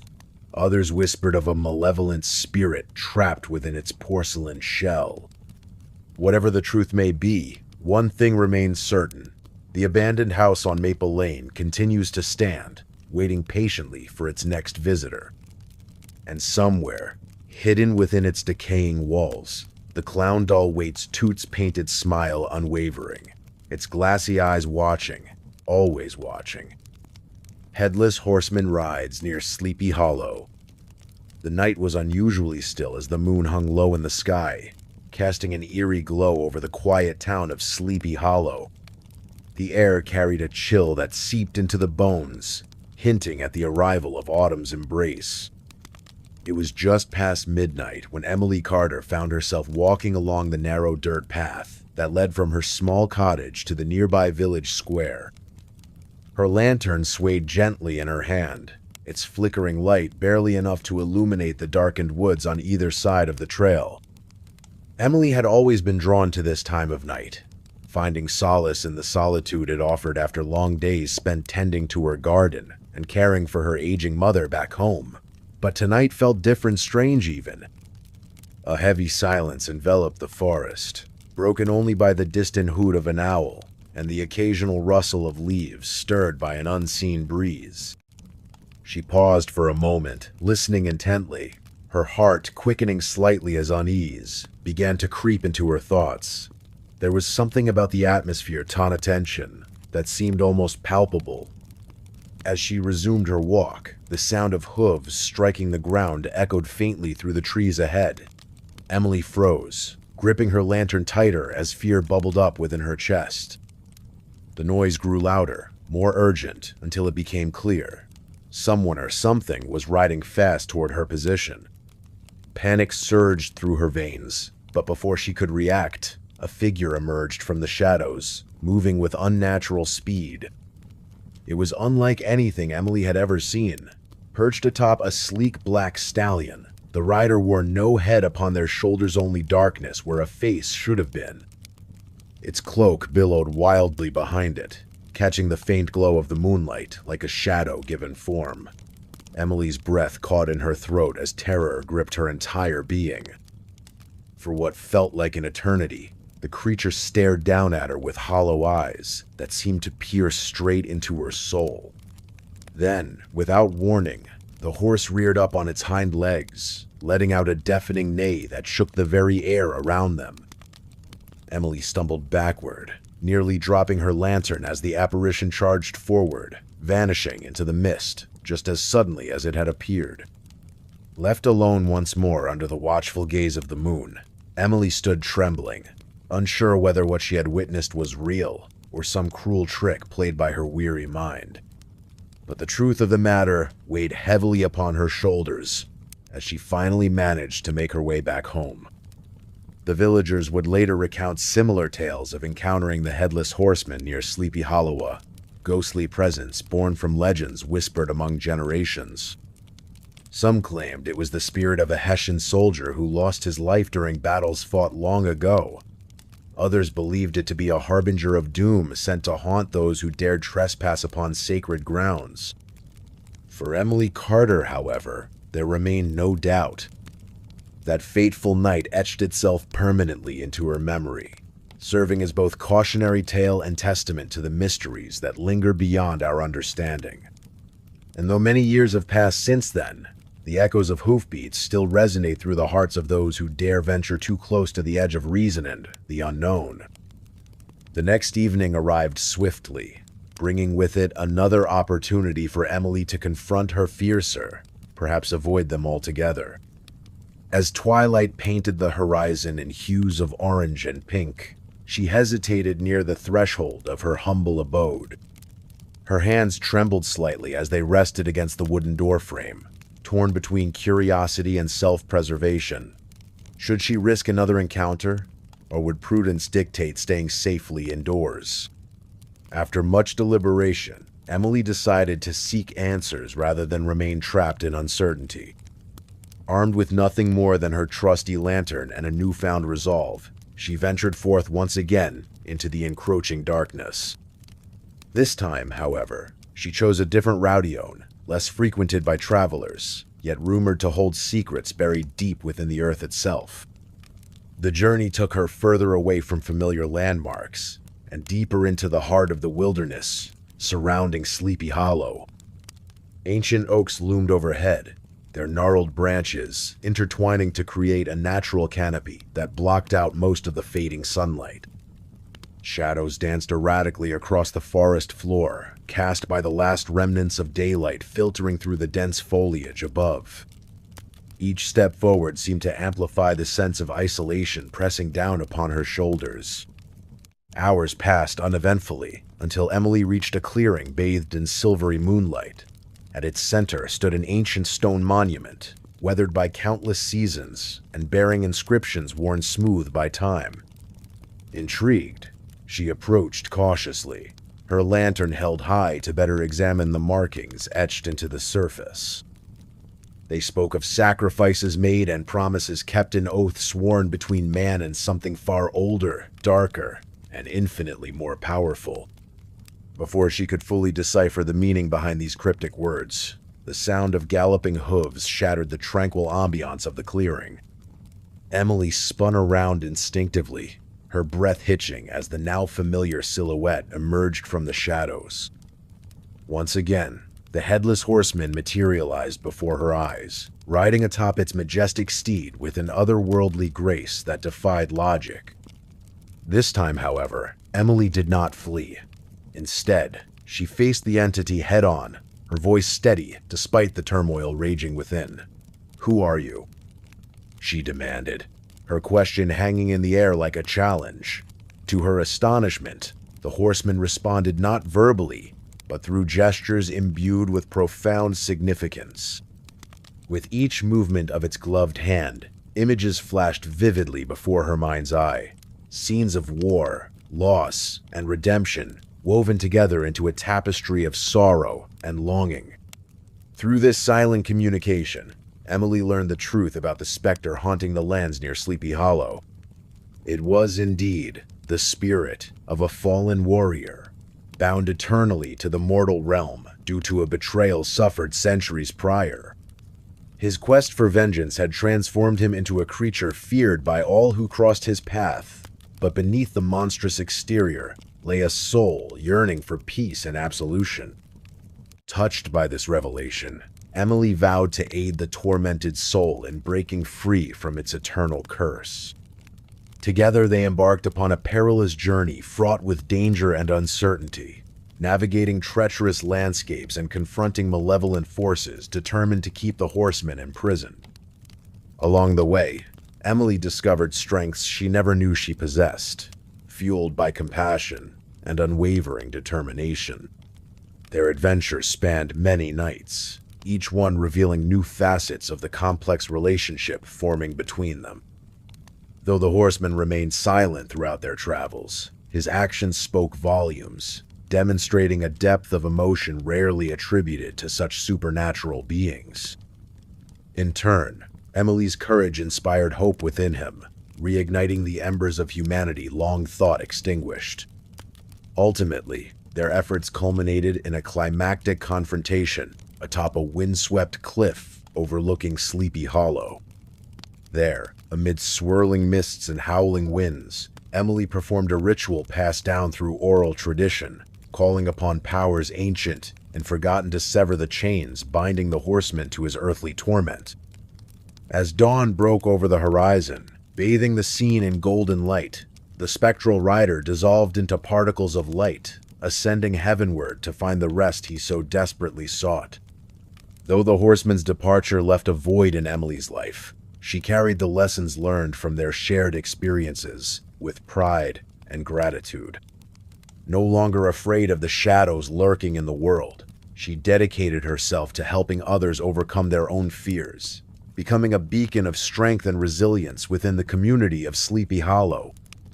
And so, the legend of the Headless Horseman lived on not as a tale of horror, but as a reminder of the enduring power of empathy and the transformative potential hidden within every soul. Melonheads hide in dark forests. The sun was setting over the dense, shadowy expanse of Blackwood Forest, casting long, eerie shadows across its uneven terrain. It was a chilly evening in late October when Emma Carter decided to take a shortcut through this infamous woodland on her way home from work. The forest had always carried whispers of strange occurrences and unexplained phenomena, but Emma, being the pragmatic person she was, dismissed such tales as mere folklore. As she walked along the narrow dirt path, the air grew heavier with each step. A sudden gust of wind rustled the leaves above, creating an unsettling symphony that made her glance around nervously. Her heart began to race as the sounds of nature seemed to fade into an unnatural silence. Somewhere deep within the forest, faint murmurs echoed like distant voices calling out in hushed tones. Emma paused, her breath quickening as she tried to convince herself it was just her imagination playing tricks on her. The forest's reputation for being haunted by creatures known as melonheads had been whispered about since childhood. These mythical beings were said to have oversized heads disproportionate to their bodies, glowing eyes, and an insatiable curiosity about humans who ventured too close to their domain.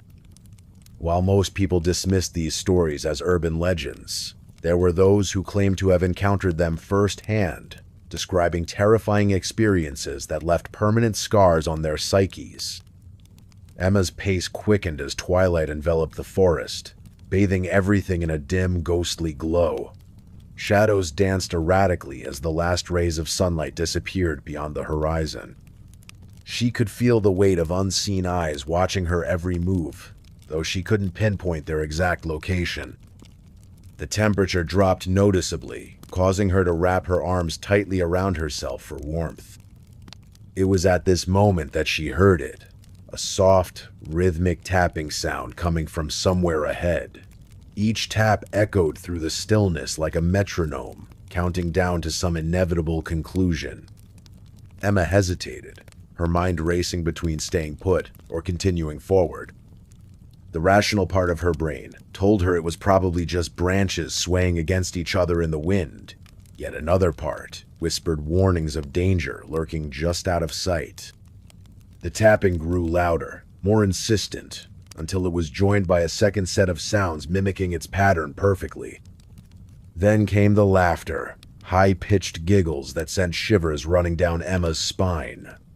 They sounded childlike yet wrong, filled with an unsettling innocence that made her skin crawl. Gathering what little courage remained, she called out into the darkness. "Is someone there?" Her voice trembled despite her best efforts to remain calm. There was no immediate response, only silence so profound it felt oppressive. Just as Emma considered turning back, movement caught her peripheral vision, shapes shifting between the trees faster than humanly possible. They moved silently, almost gliding rather than walking, leaving no trace of their passage except for the occasional crunch of fallen leaves beneath invisible feet. Her instincts screamed at her to run, but fear rooted her to the spot.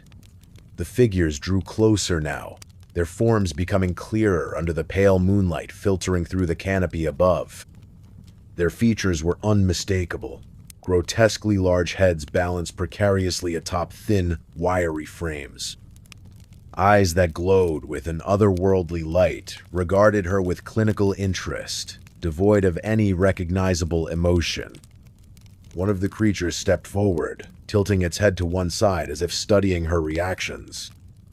Its movements were deliberate, calculated, as though it were deciding whether she posed a threat or merely an intruder into its territory.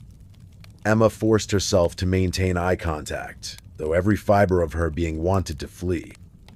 The creature raised a hand towards her face, fingers elongated and delicate, stopping mere inches away from touching her cheek. Time seemed to stretch infinitely as they stood there locked in silent observation. Behind the lead figure, others gathered, forming a loose circle around her. Their presence radiated an aura of ancient knowledge combined with primal instincts, making it impossible to predict how they might react next. Despite the overwhelming terror gripping her chest, Emma managed to steady her breathing, realizing that panicking would only provoke whatever intentions they harbored. Minutes passed before the leader finally lowered its hand and turned away, signaling the rest of the group to follow suit. As quickly as they had appeared, the melonheads melted back into the shadows, disappearing among the trees without leaving any evidence behind. Emma remained frozen in place, unable to process what had just transpired. When she finally regained enough composure to move again, the forest felt different somehow, charged with an energy that hadn't been present earlier. Every sound carried new significance, every shadow held potential threats. Yet strangely enough, there was also a sense of relief, mixed with awe, at having survived such an encounter, relatively unscathed.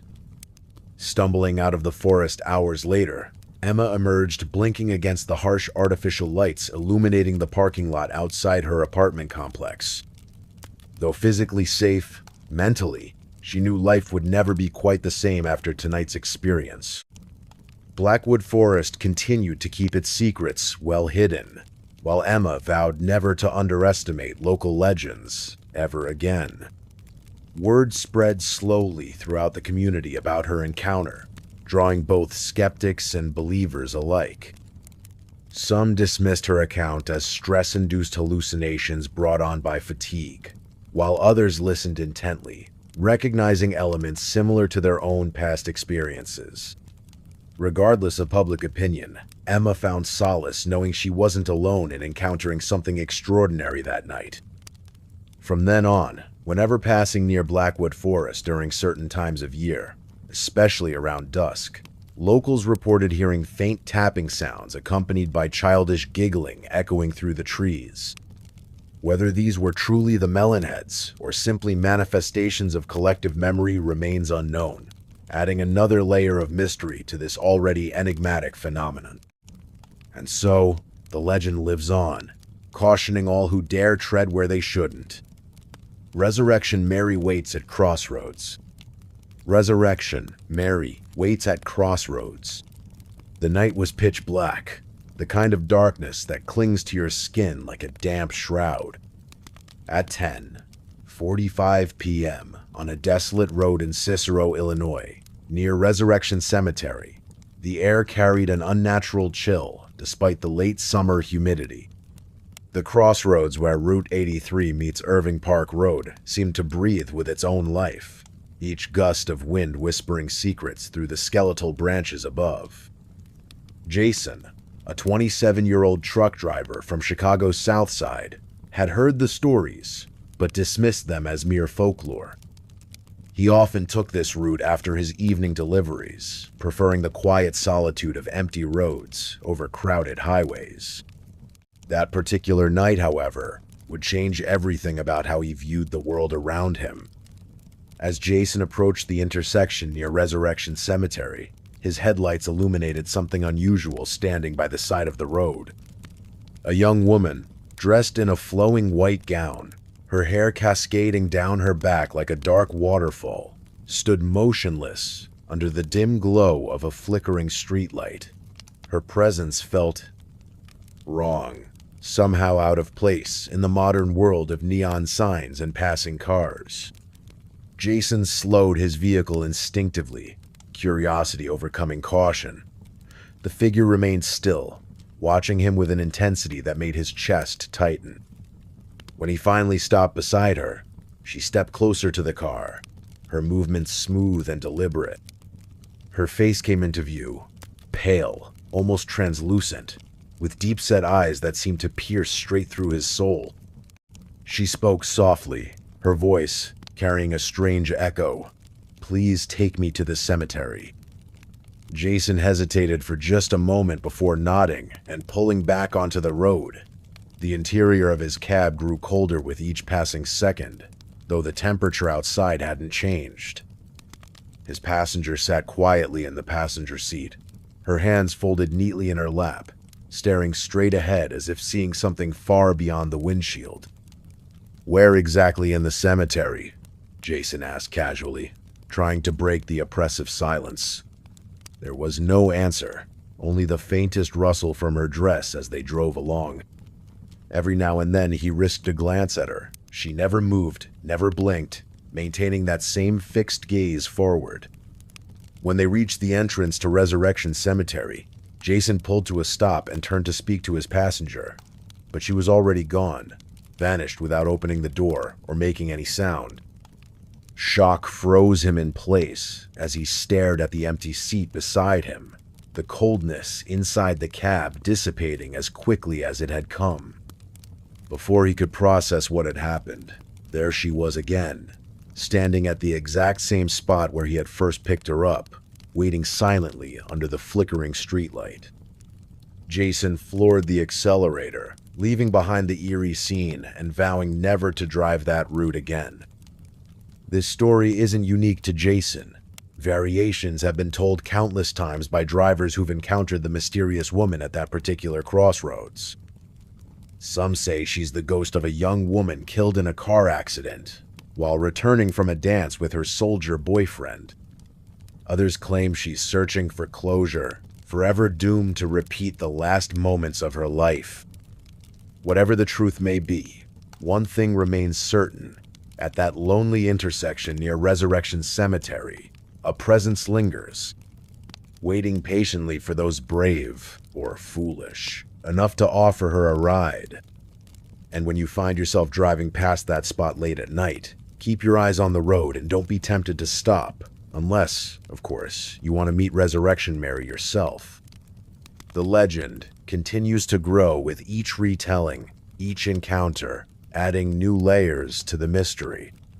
Some witnesses report hearing soft music playing when they approach the crossroads, while others claim their car engines stall inexplicably.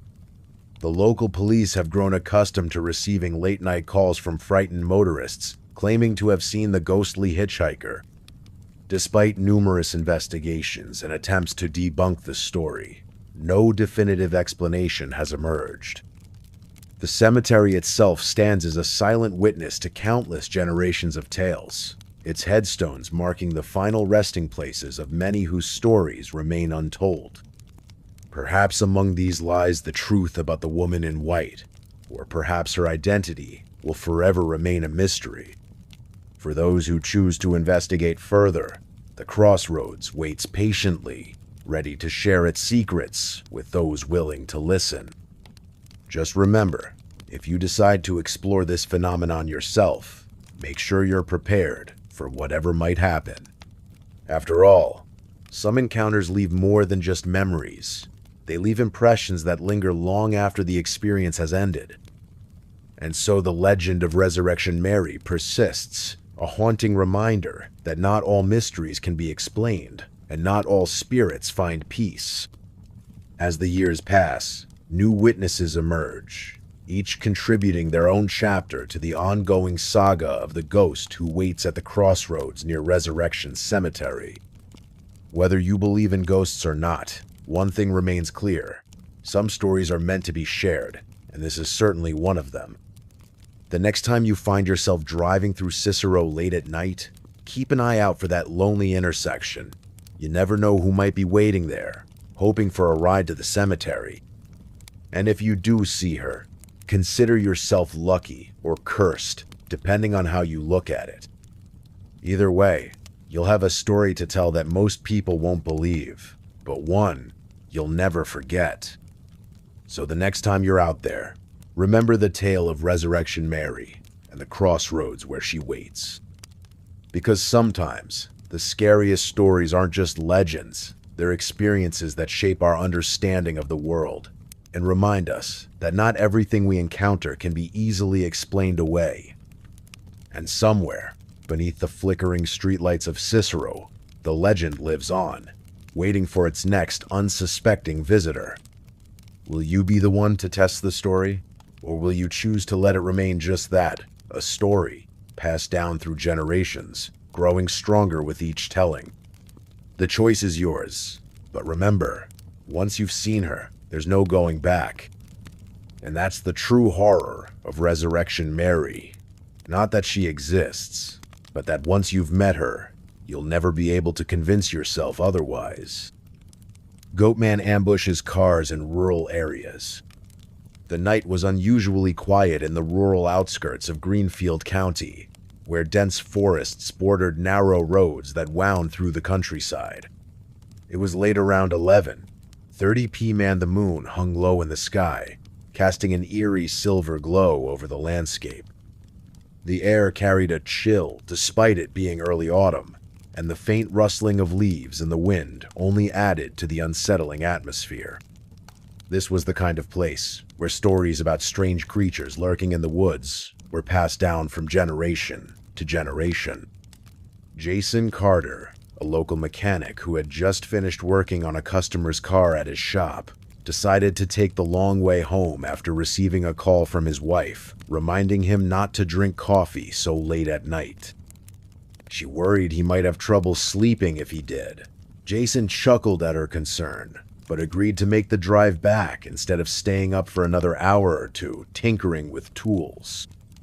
Little did he know how much regret would soon accompany that decision. As Jason drove along Route 47, a desolate stretch known for its lack of streetlights and frequent wildlife sightings, he noticed something odd near mile marker 12. At first, it looked like a large animal standing by the side of the road, deer perhaps, but as he slowed down to get a better look, the figure shifted unnaturally. Its movements weren't graceful or fluid.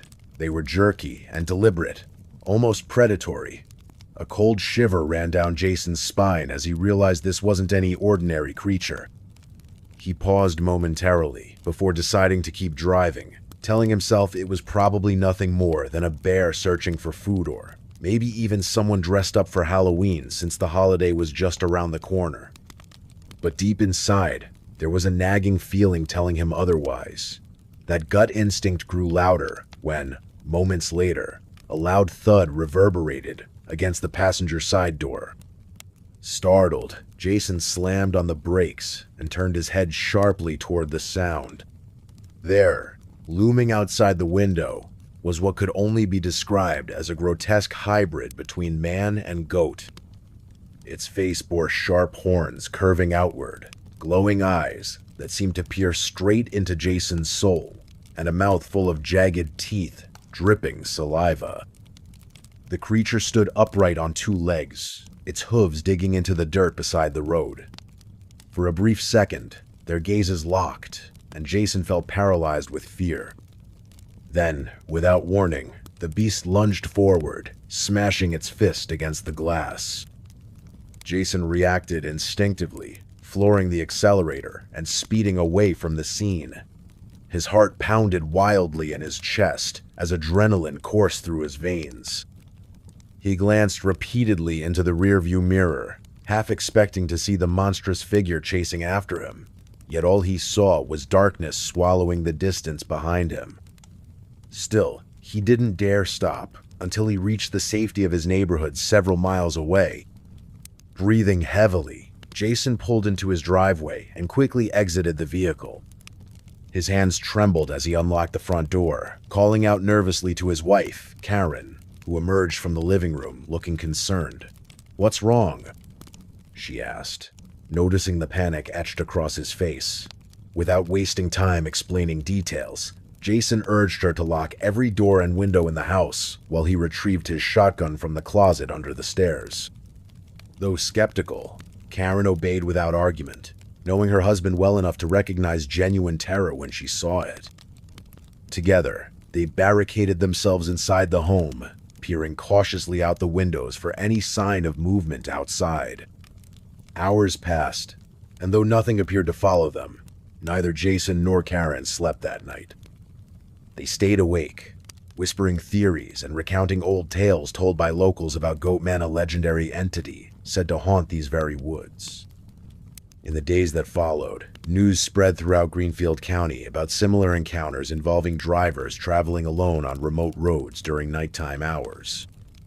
Some reported hearing scratching noises on their cars' roofs, while others claimed seeing shadowy figures darting across their headlights. Despite skepticism among many residents, those brave enough to investigate found evidence supporting the claims.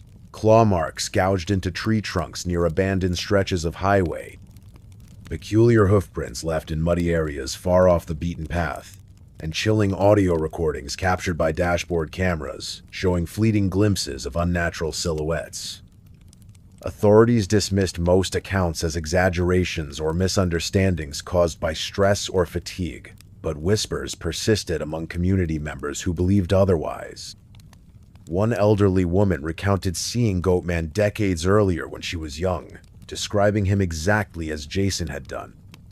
Another man swore he narrowly escaped attack one stormy evening while hiking near Black Hollow Lake, claiming the creature chased him uphill until dawn broke and it vanished into thin air. For Jason, life changed forever after that fateful encounter, though he tried convincing himself it must have been some rare species of animal gone rogue.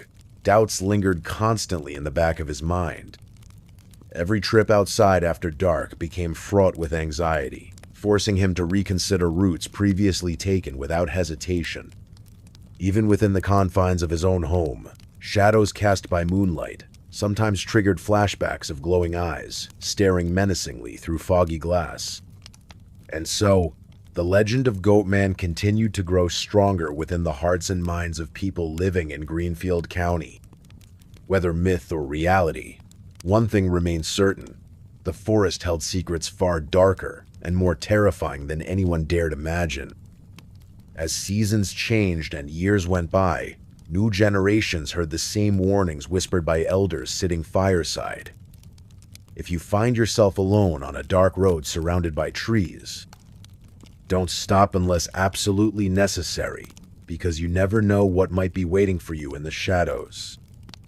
Pause here for effect. Let the silence weigh heavy in the air, allowing listeners to feel the lingering unease brought forth by the tale.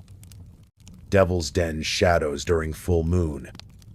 On a chilling night, under the glow of an unforgiving full moon, the shadows at Devil's Den State Park in Arkansas danced eerily across the rugged terrain. Before we begin, tell me, where are you listening from, and what time is it there?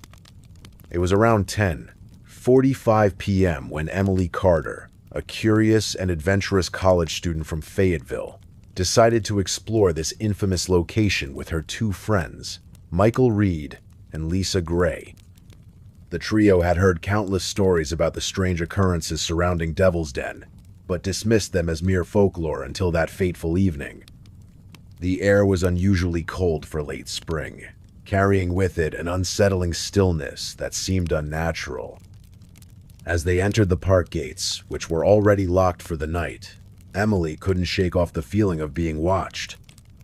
She glanced over her shoulder repeatedly, her breath visible in short bursts against the frosty atmosphere.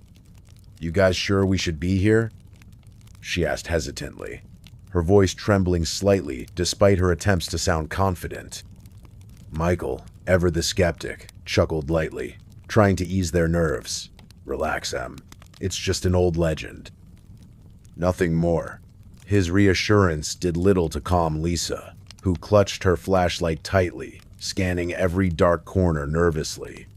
"I don't know," Lisa murmured, her tone laced with uncertainty. "There's something off about this place."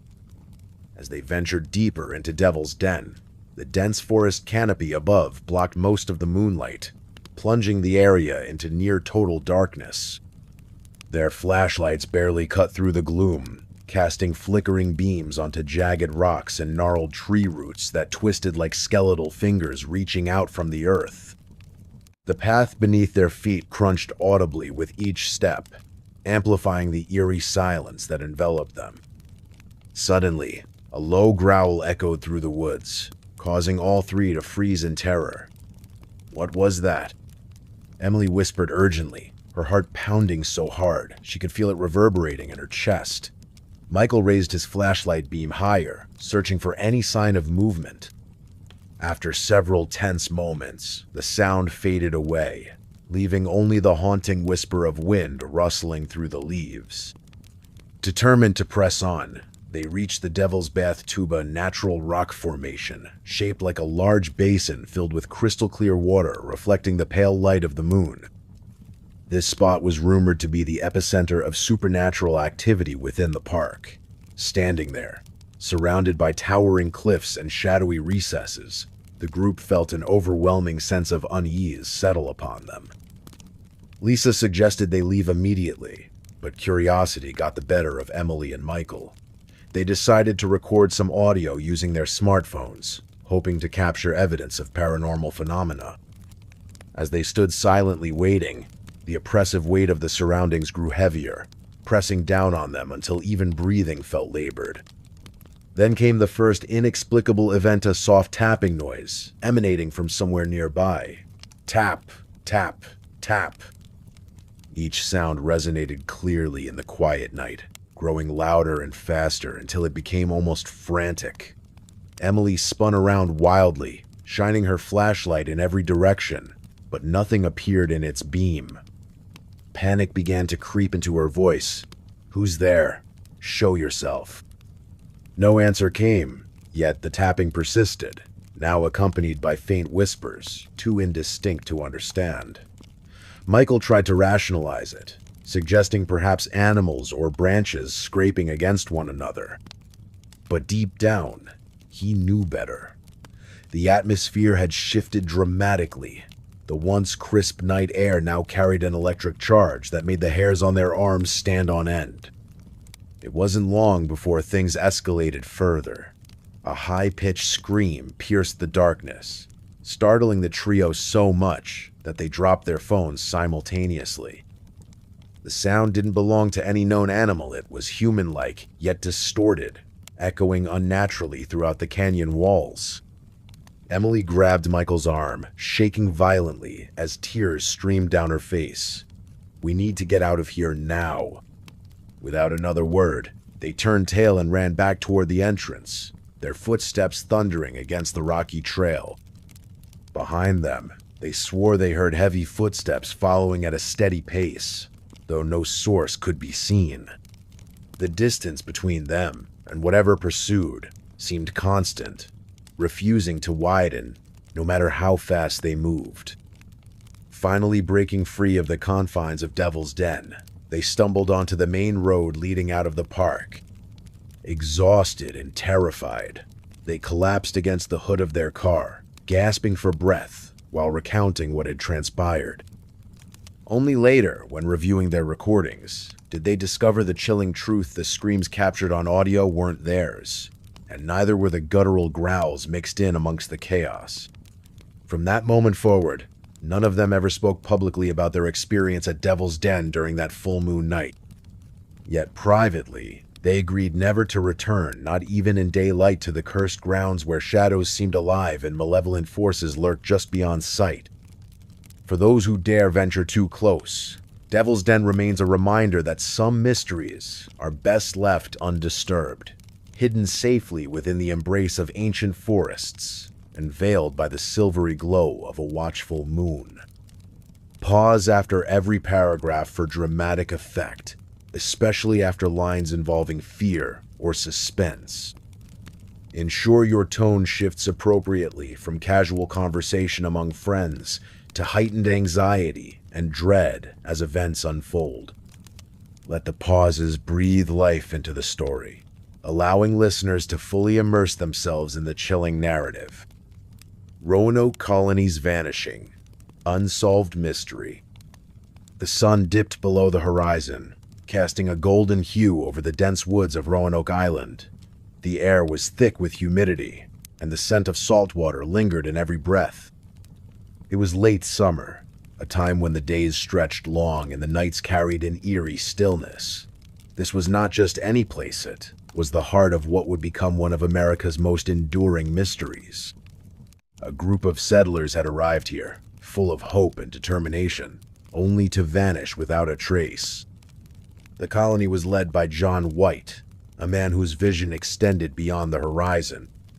He was accompanied by his daughter Eleanor and her husband Ananias Dare, along with their newborn child Virginia, the first English child born in the New World.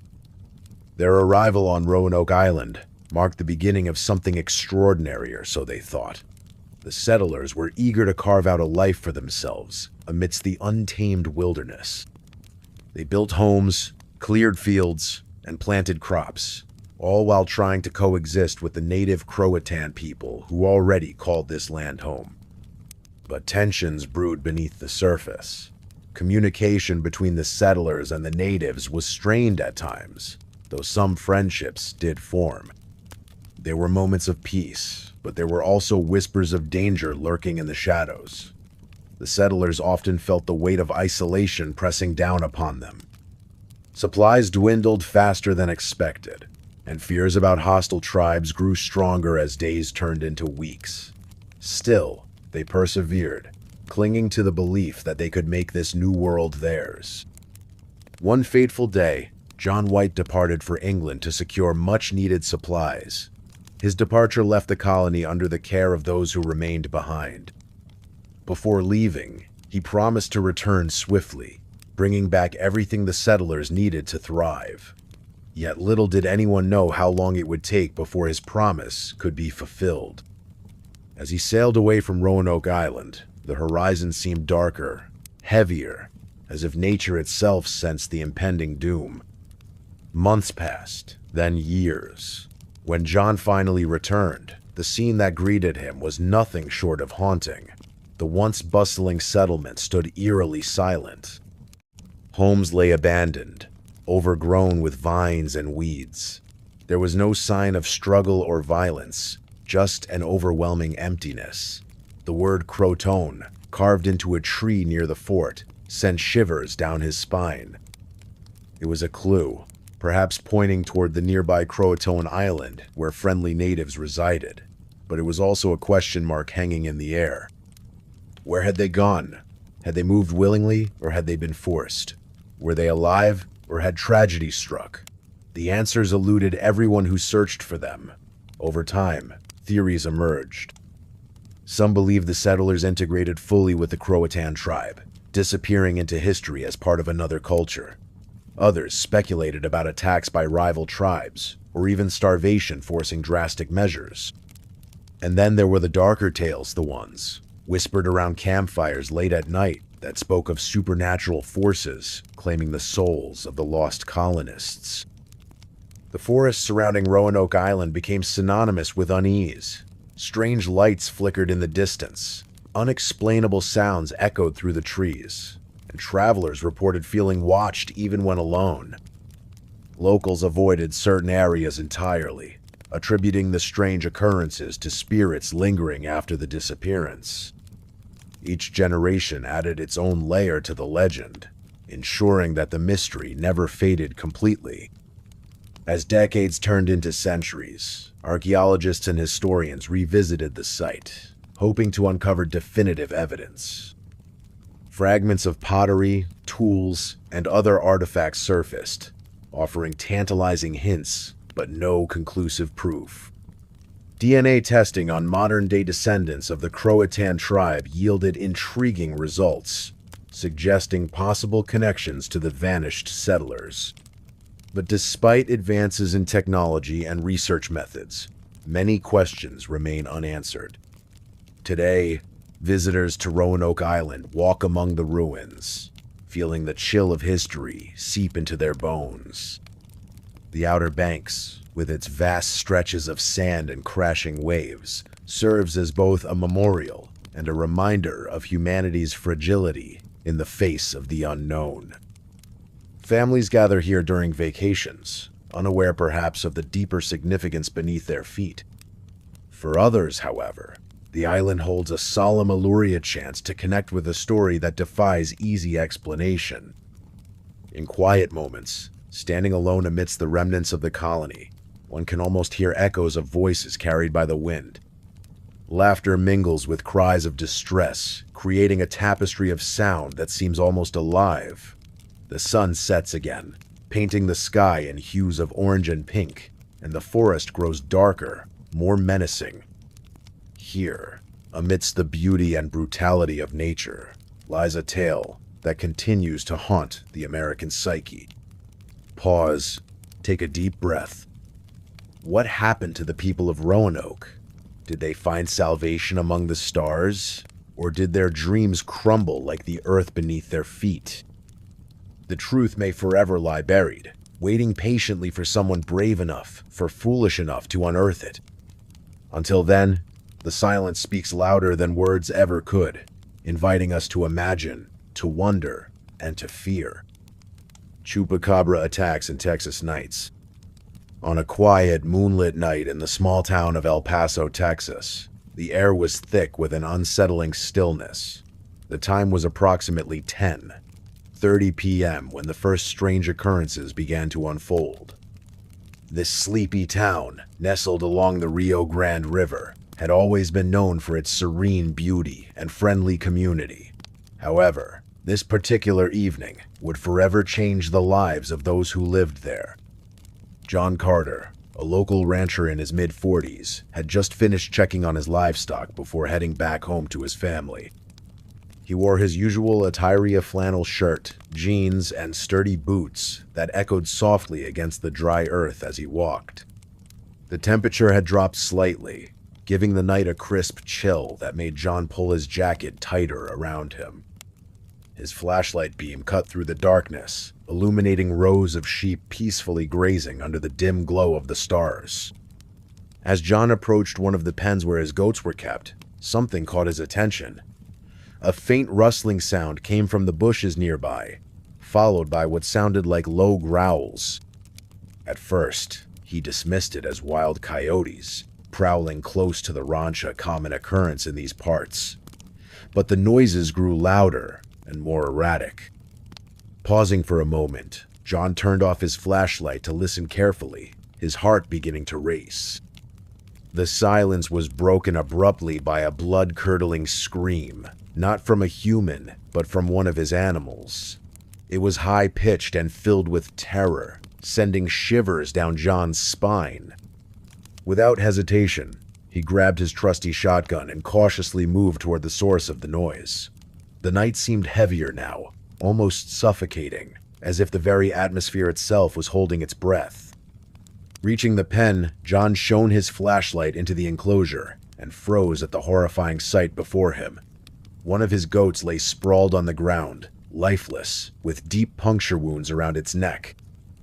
But what truly unnerved him was the creature standing over the body, a bizarre, otherworldly being unlike anything he'd ever seen. Its eyes glowed eerily in the dark, reflecting the light like two burning coals. The creature stood about 4 feet tall, with leathery skin stretched taut over its skeletal frame. Long claws extended from its fingers, and its mouth opened wide to reveal razor-sharp teeth dripping with fresh blood. John's hands trembled as he raised his shotgun, aiming directly at the monstrous figure. "Get away from there," he shouted, his voice shaking despite his attempts to sound commanding. The creature paused, tilting its head as though studying him curiously. Then, with unnatural speed, it leapt over the fence and disappeared into the shadows, leaving behind only the eerie echo of its chilling screech. Shaken to his core, John ran back to his house, calling out for his wife Emily and their teenage son Michael. Both emerged quickly, concern etched onto their faces as they took in John's disheveled appearance and panicked expression. "There's something out there," John gasped, trying to catch his breath. "Something not natural." Emily frowned, wrapping her arms around herself. "What do you mean? Was it a coyote?" she asked, her tone laced with skepticism. "No, it wasn't a coyote," John replied firmly, his voice dropping to a whisper. "It was bigger, faster, and it looked straight at me." He described the creature in vivid detail, painting a picture so vivid that even Emily found herself doubting her initial disbelief. Michael, however, listened intently, his curiosity piqued. "Dad, could it be a chupacabra?" he ventured hesitantly. The name sent a wave of unease rippling through the room. Legends of the mythical beast had long circulated among locals, often dismissed as mere folklore. Yet here they were, facing the possibility that such tales might hold some truth after all. Deciding they needed reinforcements, the Carters contacted Sheriff Thompson, a grizzled veteran of law enforcement in El Paso County. Arriving shortly after midnight, the sheriff listened intently to John's account, nodding thoughtfully as he processed the information. Though skeptical, he agreed to accompany the family back to the ranch to investigate further. Upon arrival, they discovered additional evidence of the attack, more dead livestock scattered across the property, each bearing similar markings around their necks. Blood pooled ominously beneath them, staining the parched soil. The scene was grim, casting a pall over the group as they surveyed the damage.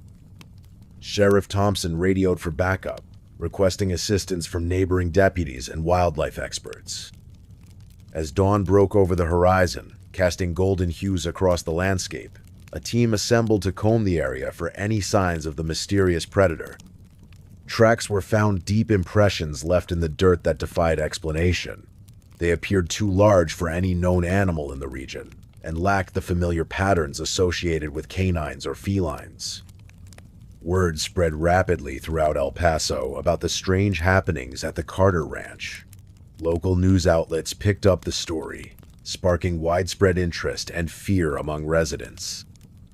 Some dismissed the claims as exaggerated rumors, while others whispered nervously about the possibility of encountering the elusive chupacabra themselves. For several nights following the initial attack, tension gripped the town. Ranchers fortified their fences, armed themselves with weapons, and stayed vigilant against potential threats. Meanwhile, scientists and researchers descended upon El Paso, eager to uncover the truth behind the phenomenon. DNA samples were collected from the remains of the slain animals, but results proved inconclusive, leaving many questions unanswered. Despite heightened security measures, the attacks continued sporadically. Another rancher reported losing several cattle within a week's time, describing a similar creature lurking near his fields. Each incident added fuel to the fire of speculation, driving people closer to the edge of hysteria. One evening, as the sun dipped below the horizon once again, John decided to set up surveillance equipment around his property. With cameras strategically placed near the pens, he hoped to capture definitive proof of the creature responsible for the carnage. Night fell swiftly, enveloping the land in velvety darkness, punctuated only by the soft hum of crickets and occasional hoots of distant owls. Hours passed without incident, until suddenly, a loud crash reverberated through the air. Rushing outside, John activated the live feed on his phone, watching intently as the camera captured movement near the goat pen. There, it was the shadowy form of the creature slinking stealthily through the brush. Its glowing eyes pierced the gloom, betraying its position as it crept closer to its intended prey. Summoning every ounce of courage, John confronted the beast head-on, firing warning shots into the air. Startled, the creature bolted, disappearing into the night yet again. This time, however, the cameras had recorded valuable footage, providing undeniable evidence of its existence. The video went viral almost instantly, captivating audiences worldwide. Experts analyzed the footage extensively, debating whether the creature represented a previously undiscovered species or merely a mutation caused by environmental factors. Regardless of its origins, the chupacabra had become a symbol of mystery and dread, haunting the imaginations of countless individuals. Life in El Paso returned to a semblance of normalcy over time, though the memory of those terrifying nights lingered like a ghost, refusing to fade. For John Carter and his family, the experience served as both a cautionary tale and a testament to the unknown forces lurking beyond the boundaries of human understanding. And so, the legend of the chupacabra endures, waiting patiently for its next encounter with humanity. Black shuck hounds haunting Louisiana. The chilling winds of late October swept through the swamps of Louisiana, carrying with them an eerie silence that seemed unnatural. The air was thick with humidity, and the moon hung low in the sky, casting long shadows over moss-draped cypress trees. It was a night when even the most hardened locals whispered warnings to one another about staying clear of the bayous after sunset. This was no ordinary evening. It was the kind of night where legends came alive. In the small town of Lacassine, nestled deep within the heart of Louisiana's wilderness, people spoke in hushed tones about the black shuck hound's mysterious creatures said to haunt these parts for generations. These ghostly dogs were rumored to have glowing red eyes and bark so terrifying they could freeze your blood. Many dismissed the tales as mere folklore, but there were those who swore they had seen or heard them. For James Carter, a young man from Texas visiting his aunt in Lacassine, this would become more than just a story. It would be his reality. James arrived at his Aunt Clara's house on a Friday afternoon. The sun blazed fiercely above, painting the world in golden hues, and the cicadas sang their endless song. Aunt Clara greeted him warmly, her smile creasing the lines on her face. "Welcome back, James," she said, handing him a glass of sweet tea. "You're just in time for dinner tonight." Her voice carried warmth, but James noticed something else beneath it, a subtle unease that made him curious. That evening, as they sat around the dining table, illuminated by soft candlelight, Aunt Clara began to recount stories of the black shuck hounds. She told of how they roamed the swamps during full moons, searching for lost souls. "If you hear their bark," she warned, lowering her voice dramatically, "you must never look back." James listened politely, finding the tale amusing rather than frightening. After all, he reasoned, Such things couldn't possibly exist outside of books and movies. Saturday morning broke clear and bright, and James decided to explore the nearby swamps. Armed with nothing more than a camera and a sense of adventure, he ventured into the dense foliage. The swamp stretched endlessly before him, its surface dotted with lily pads and reflecting the pale blue sky above. Birds chirped lazily, and the occasional splash of water indicated unseen wildlife lurking below. As the hours passed, James found himself increasingly captivated by the beauty of the place, snapping photos of every detail. By mid-afternoon, however, the weather shifted abruptly. Dark clouds rolled in, blocking out the sunlight and plunging the swamp into shadow. A cold wind picked up, rustling the leaves and sending shivers down James's spine. He glanced at his watch, realizing it was later than he thought, and hurried to retrace his steps. But as he turned a corner, he realized he was lost. Panic bubbled in his chest, but he forced himself to remain calm, knowing panic wouldn't help him find his way home. As dusk settled over the swamp, the atmosphere grew oppressive. The once cheerful sounds of nature faded away, replaced by an unsettling quiet. Then, without warning, a distant howl pierced the stillness. It wasn't like any wolf call James had ever heard. It was deeper, richer, and filled with menace. His heart raced as he froze, unsure whether to run or stay put. Another howl followed, closer this time, and then another, surrounding him from all sides. James tried to move forward, but every step felt heavier, as if the swamp itself resisted his progress. The darkness deepened, and the only light came from the faint glow of fireflies dancing between the trees. Suddenly, he spotted movement ahead, a pair of glowing red eyes watching him from the shadows. Fear gripped him as the creature stepped into view, a massive black dog with fur that shimmered like oil under the dim light. Its eyes burned like embers, and its growl reverberated through the swamp, making the very ground tremble. James stumbled backward, tripping over a root and falling hard onto the muddy earth. The dog advanced slowly, its presence radiating pure malice. Time seemed to stretch infinitely as James lay there, paralyzed with terror. Just as the creature loomed over him, ready to strike, a sudden burst of gunfire echoed through the swamp. Startled, the black shuck hound let out a deafening roar and vanished into the darkness. Aunt Clara appeared moments later, her lantern cutting through the gloom. Relief washed over James as she helped him to his feet, though her expression remained grim. "I knew you'd get yourself into trouble," she muttered, shaking her head. "Those hounds aren't just stories, they're real, and they don't forgive trespassers." Back at the house, James recounted his harrowing experience, still trembling despite being safe. Aunt Clara nodded solemnly, explaining that the black shuckhounds weren't malevolent beings by nature, but protectors of the swamp. They punished those who disrespected the land or wandered too far without permission. "You got lucky tonight," she said, pouring him another cup of tea. "But next time, listen to the old stories, they're here for a reason." From that day forward, James never underestimated the power of local legends again.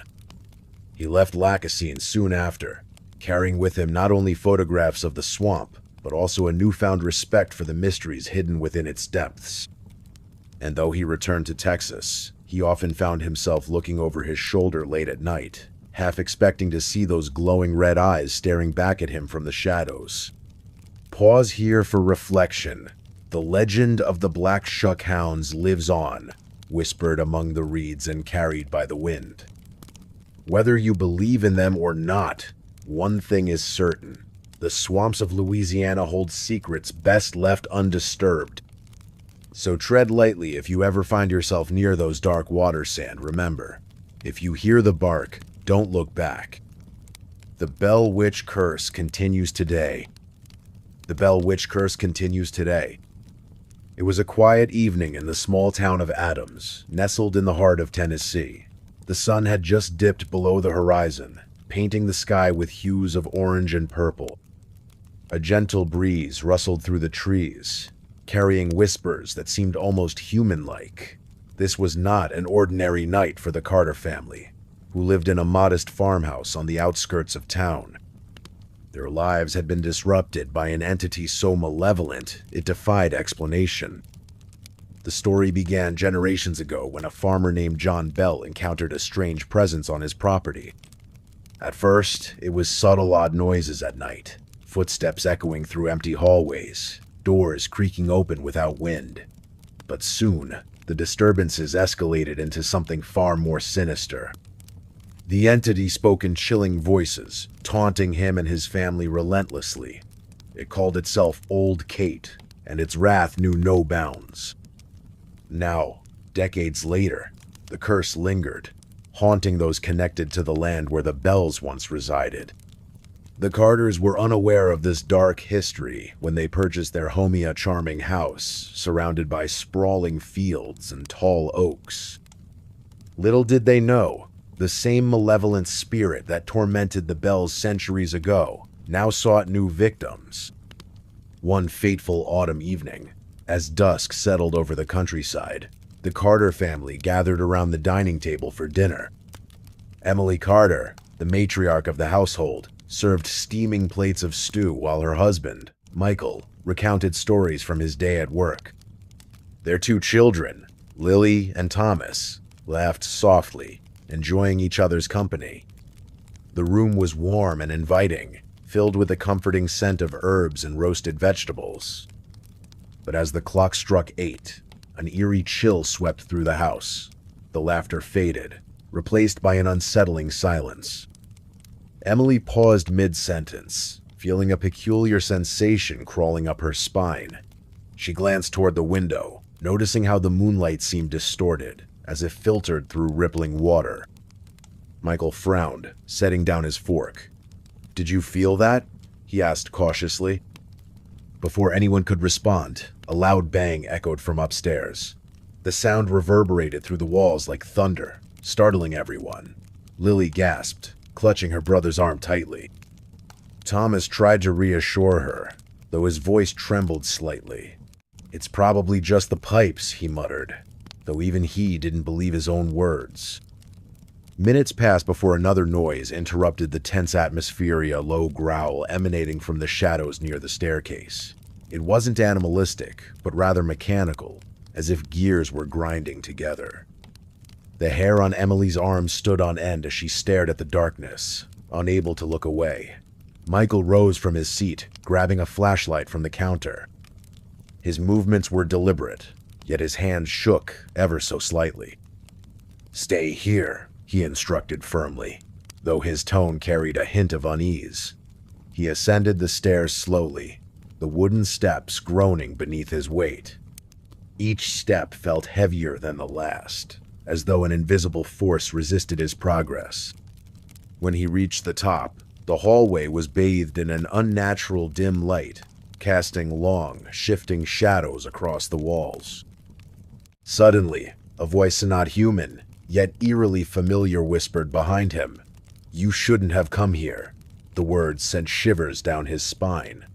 Turning swiftly, Michael found nothing but empty air. Yet the voice continued, circling him like a predator stalking its prey. "This place belongs to me," it hissed venomously. Meanwhile, downstairs, Emily struggled to keep her composure. She hugged Lily close, whispering reassurances despite her growing fear. Thomas paced nervously, glancing repeatedly at the ceiling as if expecting something or someone to crash through. The temperature in the room plummeted, making their breath visible in the frigid air. Michael returned moments later, pale-faced and shaken. "We need to leave," he declared urgently, his voice trembling with urgency. Something isn't right about this house. Despite his warning, none of them imagined the horrors awaiting them in the days to come. That night marked the beginning of a relentless torment. Doors slammed shut on their own, furniture moved inexplicably, and disembodied laughter echoed through the halls late into the night. Sleep became impossible as nightmares plagued them all, each dream more terrifying than the last. In one such nightmare, Emily saw herself standing in a desolate field under a blood-red sky. A figure cloaked in black approached her, its face obscured by shadow. "Leave while you still can," it warned cryptically before vanishing into thin air. As weeks turned into months, the attacks intensified. Scratching sounds came from within the walls, as if countless fingernails clawed against wood. Whispers filled the air during daylight hours, growing louder and more aggressive as evening approached. One particularly harrowing incident occurred when Thomas woke to find his bedroom door ajar, though he swore he'd locked it before going to bed. Standing in the doorway was a translucent figure resembling a woman, her eyes glowing faintly with an otherworldly light. Before he could scream, the apparition dissolved into mist, leaving only a bitter cold in its wake. Desperate for answers, the Carters consulted local historians and paranormal investigators. They learned of the Bell Witch legend, its origins tied to the very land they now occupied. Some claimed old Kate had vowed to haunt anyone foolish enough to settle there, ensuring the curse endured through time. Others dismissed the tales as mere folklore, refusing to acknowledge the possibility of supernatural forces. Despite skepticism, evidence mounted against any rational explanation. Cameras placed throughout the house captured phenomena impossible to explain: objects levitating off shelves, shadows moving independently of light sources, and ghostly figures appearing briefly before disappearing altogether. Audio recordings revealed guttural growls and unintelligible mutterings, sounds too deep and resonant to be produced by human vocal cords. The strain took its toll on the family. Arguments erupted frequently, fueled by exhaustion and mounting dread. Emily withdrew into herself, spending hours staring blankly out windows as if searching for some sign of normalcy. Michael grew increasingly irritable, snapping at minor inconveniences that would have gone unnoticed in better times. Even Lily and Thomas, once inseparable, drifted apart, each retreating into their private battles against fear. Yet amidst the chaos, hope flickered faintly. A local medium named Clara offered her assistance, claiming experience dealing with spirits bound to specific locations. Skeptical but desperate, the Carters agreed to let her try. On a crisp winter morning, Clara arrived, armed with tools of her trade: crystals, incense, and ancient texts written in languages long forgotten. She conducted a cleansing ritual in the living room, chanting phrases meant to ward off negative energies.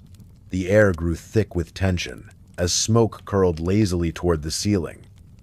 Suddenly, the temperature spiked, sweat breaking out on everyone's skin despite the chilly weather outside. Clara stopped abruptly, her expression grim. "It's angry," she murmured, her voice barely audible over the rising hum in the room. Moments later, the lights flickered violently, plunging the house into darkness. Panic surged through the Carters as heavy footsteps thundered overhead, followed by crashing sounds that suggested furniture being hurled against walls. Clara remained steadfast, lighting a candle whose flame burned unnaturally blue. "I won't let it win," she vowed, determination etched onto her features. Her efforts paid off incrementally. Over several sessions, the frequency of disturbances decreased, though never entirely ceased. The entity lingered, watching silently from the periphery, waiting for an opportunity to reclaim what it considered its domain. Though the Carters eventually sold the house and relocated to another state, they carried the memory of their ordeal with them forever. To this day, rumors persist about the Bell Witch's continued influence. Some say sightings occur near the original site, describing shadowy figures lurking among the trees, or hearing disembodied voices calling out names. Others swear they felt icy fingers brush against their skin while passing through certain areas of Adams. Whether truth or myth, one thing remains certain: The curse of the Bell Witch continues to haunt not only the land, but also the hearts of those bravier foolhardy enough to cross its path. Pause for a moment. Take a deep breath. Let the weight of these words sink into your mind, because sometimes the most terrifying truths are hidden beyond our perception. Skinwalker Ranch's terrifying secrets. The sun was setting over the Utah desert, casting long shadows across the arid landscape. It was an ordinary evening in the small town of Uintah County, where life moved at a slow and steady pace. But for John Carter, a local rancher who had recently purchased the infamous Skinwalker Ranch, this night would change everything forever. The air was heavy with anticipation as he stood on the porch of his newly acquired property, gazing out into the vast expanse of land that stretched endlessly before him. John had heard whispers about the ranch during his time in the area. Stories of strange occurrences, unexplained phenomena, and terrifying encounters were common among the locals. Yet, like many skeptics, he dismissed these tales as mere folklore or exaggerations meant to entertain bored minds. Little did he know, his decision to move forward with the purchase would thrust him into a world far beyond what any human could comprehend. As dusk settled in, the temperature dropped sharply, and a chilling wind swept through the valley. John locked up the main house and headed toward the barn to check on the livestock. The moon was just beginning to rise, its pale light barely illuminating the darkened fields. He carried a flashlight, though it seemed almost unnecessary given how pitch black the surroundings already were. His boots crunched softly against the gravel path leading to the barn, each step echoing faintly in the stillness of the night. Upon reaching the barn, John noticed something unusual. The animals inside were restless, pacing back and forth, despite their usual calm demeanor. Their eyes darted nervously around the dim interior, ears perked up as if listening for some unseen threat. Concerned, John entered cautiously, scanning the space for anything out of the ordinary. That's when he saw Ida's shadow moving swiftly along the far wall, too fast to be one of the cows or horses. His heart quickened, but he told himself it must have been a trick of the light, or perhaps a stray cat seeking shelter from the cold. Still, unease crept into his mind as he continued inspecting the area. As he turned to leave, the sound hit him a low growl emanating from somewhere deep within the darkness. It wasn't the kind of noise an animal makes. It was guttural, primal, and filled with menace. John froze, his breath catching in his throat as he tried to locate the source. Suddenly, the barn doors slammed shut violently behind him, cutting off his only escape route. A cold sweat broke out across his forehead as panic set in. The growling grew louder, closer now, accompanied by the sound of footsteps, or rather, paws pounding against the dirt floor. John spun around frantically, shining his flashlight beam in every direction, but all he could see were fleeting glimpses of movement, distorted shapes that defied logic. Then came the sight that would haunt him for years to come. Standing mere feet away was a creature unlike anything John had ever seen. Its body resembled that of a wolf, yet it stood upright like a man. Its fur was matted and filthy, covered in dirt and blood, while glowing red eyes stared directly into his soul. The thing let out a deafening roar, causing John to stumble backward in terror. In that moment, he understood why the ranch bore such a sinister reputation. Somehow, John managed to regain his composure enough to fumble for his phone. With trembling fingers, he dialed 911, explaining the situation as best he could. "There's something in my barn," he stammered, his voice shaking uncontrollably. "It's not normal. Please, you have to believe me." The operator assured him help was on the way, though her tone suggested skepticism. Minutes felt like hours as John waited, trapped inside the barn with the monstrous entity circling him menacingly. Every instinct screamed at him to run, but doing so would only invite disaster. Instead, He backed slowly toward the corner, keeping the flashlight trained on the creature in hopes of deterring it. Sweat poured down his face, mixing with the dust kicked up by the frantic movements of both man and beast. Finally, sirens pierced the night air, signaling the arrival of law enforcement. Officers burst into the barn, guns drawn, ready to confront whatever threat awaited them. At first glance, they found nothing, just John huddled against the wall, visibly shaken. But then, as if summoned by the commotion, the creature reappeared, lunging straight for the nearest officer. Chaos erupted as bullets flew, striking the beast repeatedly without slowing it down. What happened next remains unclear even today. Some say the creature vanished into thin air, leaving no trace behind. Others claim it retreated into the surrounding wilderness, disappearing into the shadows once more. Regardless of the truth, the incident left an indelible mark on everyone involved. John refused to stay another night at the ranch, selling the property shortly thereafter to anyone willing to take it off his hands. Years later, researchers and paranormal investigators flocked to the area, hoping to uncover the mysteries surrounding Skinwalker Ranch. They documented countless reports of similar encounters, each more bizarre than the last. From orbs of light floating through the skies to inexplicable electronic malfunctions, the phenomena surrounding the land defied scientific explanation.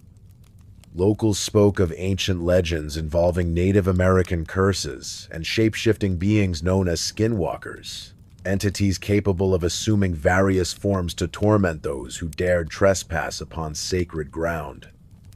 Despite extensive study, no definitive answers emerged. Was the ranch truly cursed, or were the events merely coincidental anomalies, exaggerated over time? For John Carter and countless others affected by the haunting presence there, the question remained unanswered. All they knew for certain was that some places carry secrets too terrifying to reveal, and Skinwalker Ranch was one of them. The story spread quickly throughout Uinta County, becoming part of local lore passed down through generations.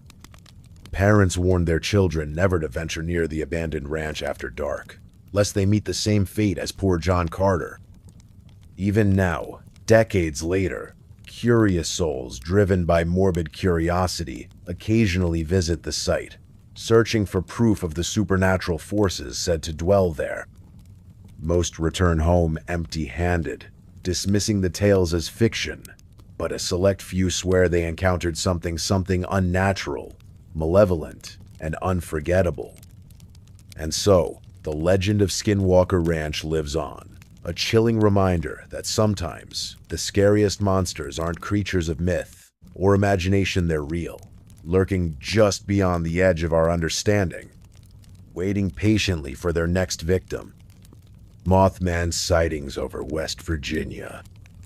The night was eerily quiet in the small town of Point Pleasant, West Virginia.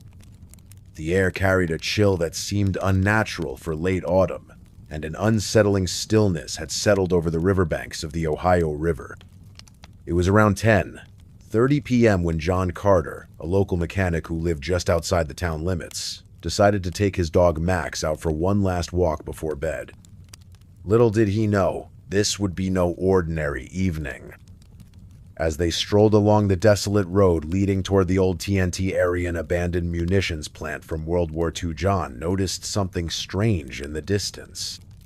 At first, he thought it might have been a bird, or perhaps some kind of owl gliding silently through the darkness. But as it drew closer, its size became apparent. It was far too large to be any known species of bird native to West Virginia. His heart began to race as he froze in place, staring upward at what now loomed above them. The creature's wingspan stretched wider than any airplane John had ever seen up close. Its glowing red eyes pierced through the gloom like twin lanterns, radiating an otherworldly light that illuminated the surrounding trees. For a moment, time seemed to stand still as John struggled to comprehend what he was witnessing. He could feel his pulse pounding in his ears, each beat echoing louder than the last. "Max," he whispered hoarsely, his voice trembling with fear. "Stay close. Pause, hair, let the tension build." Max, usually brave and loyal, whimpered softly, pressing himself against John's leg. The creature let out a low, haunting cry that sent shivers down John's spine. It wasn't quite a scream, but more of a guttural roar, resonating deep within the forest and reverberating off the hills. The noise made the hairs on the back of John's neck stand on end, and he realized then that whatever this thing was, it wasn't natural. John managed to pull out his flashlight, though his hands shook so violently that the beam wavered erratically. He pointed it upward, hoping to get a better look at the monstrous figure hovering above them. What he saw next left him speechless. The creature's body appeared humanoid in shape, yet its proportions were grotesquely exaggerated. Its legs ended in clawed feet, and its arms extended unnaturally long, ending in razor-sharp talons. But it was those eyes, those burning, fiery orbs, that haunted him most. They seemed to stare straight into his soul, probing and unrelenting. Suddenly, the creature flapped its massive wings, creating a gust of wind so powerful that it nearly knocked John off his feet.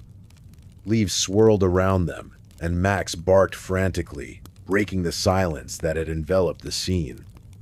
In that instant, the creature shot upward into the sky, disappearing into the clouds faster than John could process. He stood there, rooted to the spot, trying to catch his breath and make sense of what had just happened. A cold sweat broke out across his forehead, and his knees felt weak beneath him. When he finally regained enough composure to move, John hurried home, locking all the doors and windows behind him. He called his friend Mark Rivers, another resident of Point Pleasant, who had always been skeptical about the rumors swirling around town regarding strange sightings near the TNT area. "Mark," John said urgently, his voice strained, "you need to hear this. I think I just saw the Mothman." On the other side of the line, Mark hesitated. He'd heard stories about the Mothman since childhood, tales passed down by locals who claimed the creature was both a harbinger of doom and a protector of sorts. Some believed it warned people of impending disasters, while others thought it was simply a malevolent force preying on human fear. Whatever the truth, Mark couldn't ignore the urgency in John's voice. "Tell me everything," he urged, sitting up straight in his chair. John recounted every detail: the glowing eyes, the unearthly cry, the sheer size of the creature. As he spoke, Mark jotted down notes, feeling a growing unease creep over him. Over the past few weeks, several residents of Point Pleasant had reported similar encounters, though none as vivid as John's. There was Mrs. Thompson, who swore she saw a shadowy figure lurking outside her window late at night. And there was young Tommy Lewis, who claimed a pair of glowing red eyes followed him home from school. Each story added another piece to the puzzle, painting a picture of something sinister lingering just beyond the veil of reality. By morning, news of John's encounter had spread throughout the town. People gathered in groups, whispering nervously about the possibility of the Mothman returning. Some dismissed the accounts as mere coincidence or exaggeration, while others clung to their beliefs, convinced that the creature was real and watching them. The atmosphere in Point Pleasant grew increasingly tense, with paranoia spreading like wildfire among the community. For days afterward, John avoided the TNT area altogether, fearing another confrontation with the mysterious being. Yet curiosity eventually got the better of him. On a crisp November afternoon, he ventured back to the site where he'd first encountered the creature, armed with nothing but his flashlight and a renewed determination to uncover the truth. The woods were eerily silent, save for the occasional rustle of leaves underfoot. The sun cast long shadows across the ground, giving the landscape an almost surreal quality. As John wandered deeper into the forest, he stumbled upon a peculiar marking etched into the bark of a tree. It resembled a symbol of some sort, though he couldn't recognize it. The lines were jagged and uneven, as if carved by something sharp rather than drawn. A chill ran down his spine as he examined it closer, wondering if it held any significance. Could it be connected to the Mothman? Or was it merely a random occurrence, blown out of proportion by his heightened state of alertness? Before he could ponder further, a sudden movement caught his eye. Turning quickly, John spotted a figure darting between the trees, a fleeting glimpse of something dark and winged, disappearing into the underbrush. His heart leapt into his throat as he called out, "Who's there?" Silence answered him, save for the distant hoot of an owl. Still, he couldn't shake the feeling that he was being watched. That night, unable to sleep, John sat by his window, staring out at the moonlit landscape. His mind raced with questions. What was the Mothman? Why had it chosen to appear now? Was it truly a sign of impending disaster, or merely a figment of collective imagination fueled by fear? Just as he began to drift off, a loud thud echoed outside his house. Startled, he grabbed his flashlight and cautiously approached the door. Through the peephole, he saw nothing but empty darkness. Yet as he opened the door, a faint scent wafted inside, a metallic, coppery odor that made his stomach churn. Looking down, he noticed a single feather resting on the porch. It was unlike anything he'd ever seen, black as midnight, with veins that shimmered faintly in the moonlight. Carefully picking it up, John examined it closely, marveling at its intricate design. This was no ordinary bird feather. It belonged to something extraordinary. The following weeks brought even stranger occurrences. Lights flickered inexplicably, doors creaked open on their own, and strange noises echoed through the night. Residents of Point Pleasant grew restless, their lives overshadowed by the looming presence of the unknown. Despite the mounting evidence, skeptics remained adamant that the Mothman was nothing more than folklore. However, for those who had witnessed it firsthand, the reality was undeniable.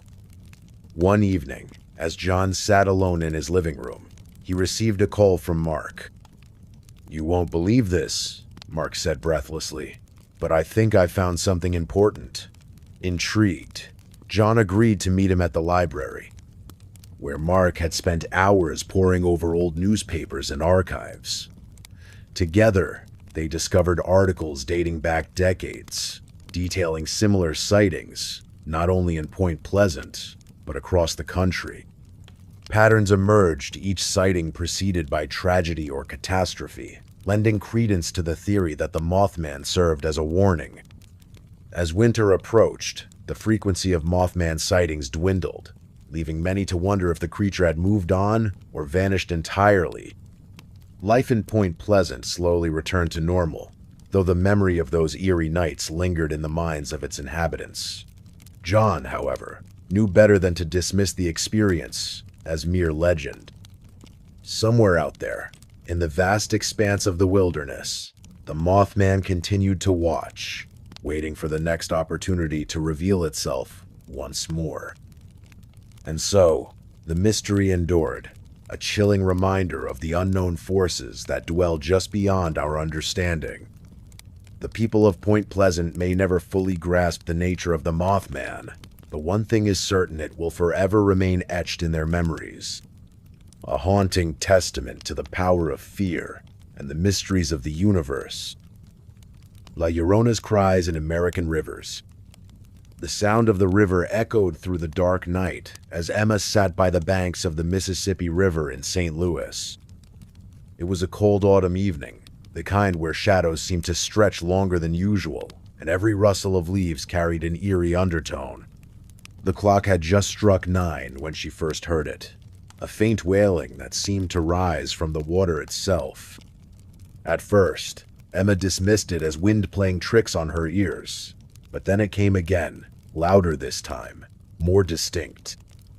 It was not the cry of an animal or some distant human voice, it was something else entirely, a mournful, almost haunting lament that sent chills down her spine.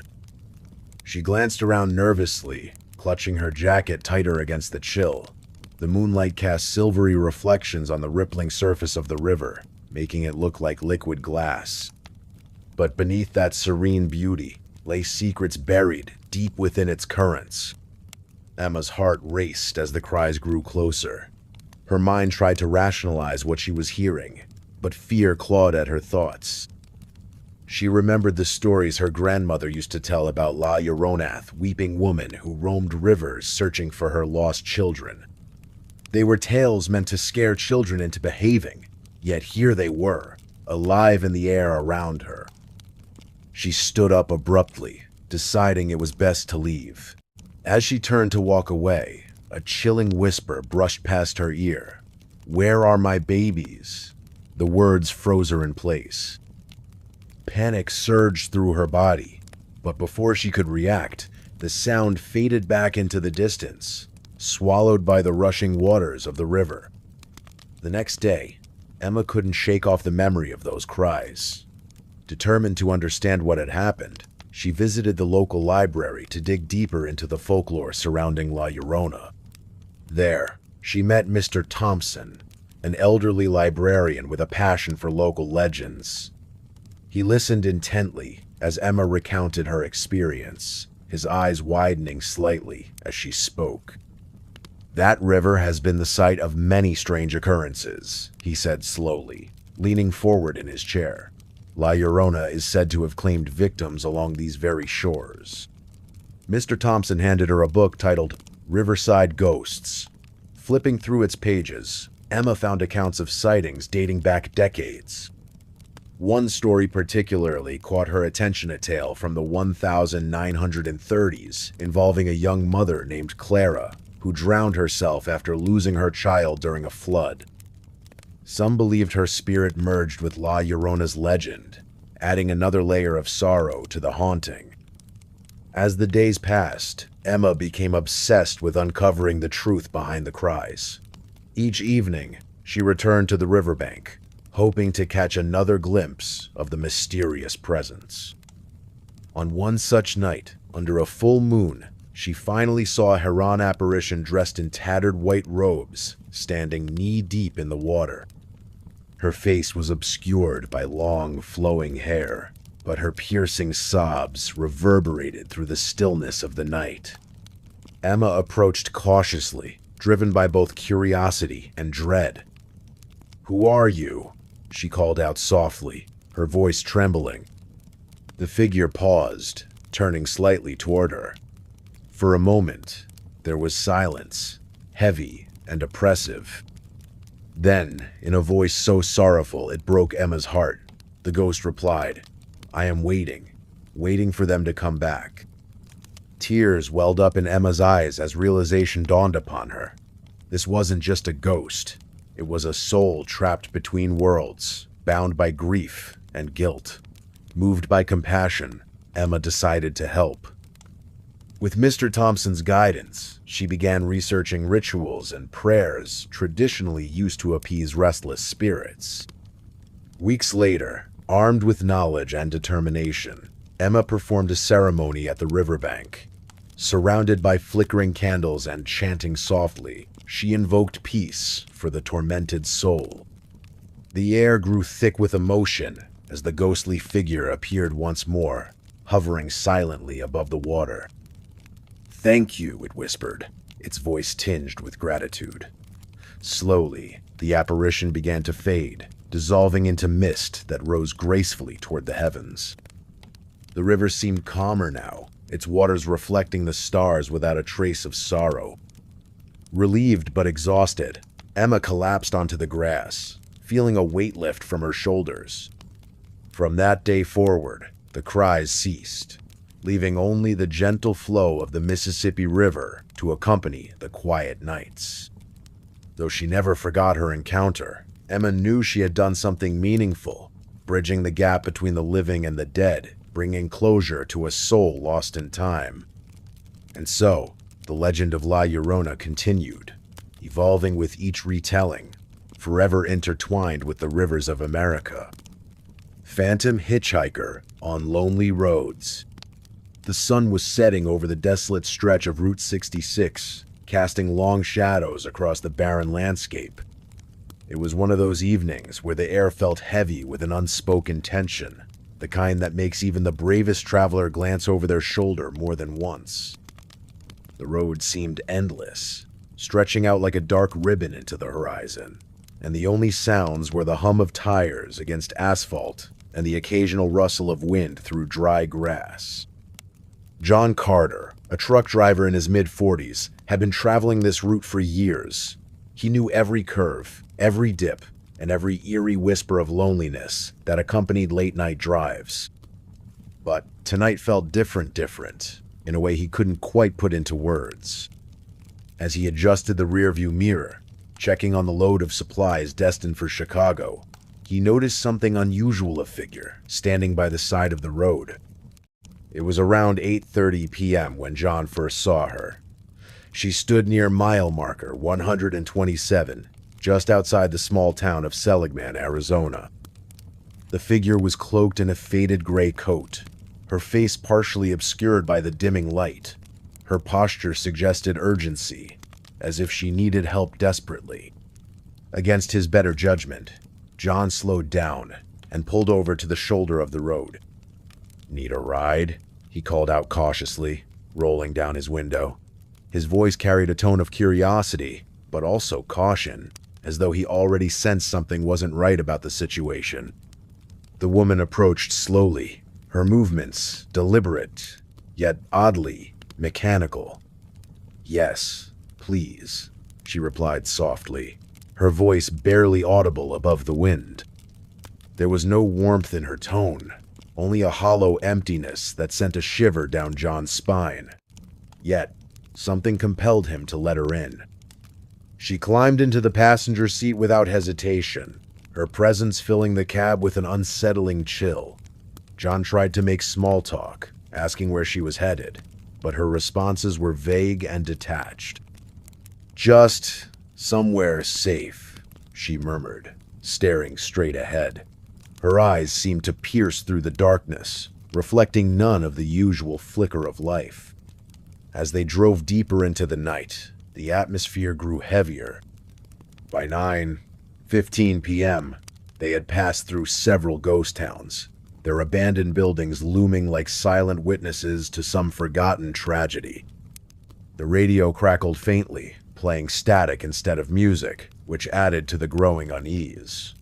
John glanced at his passenger occasionally, noticing how still she remained, almost unnaturally so.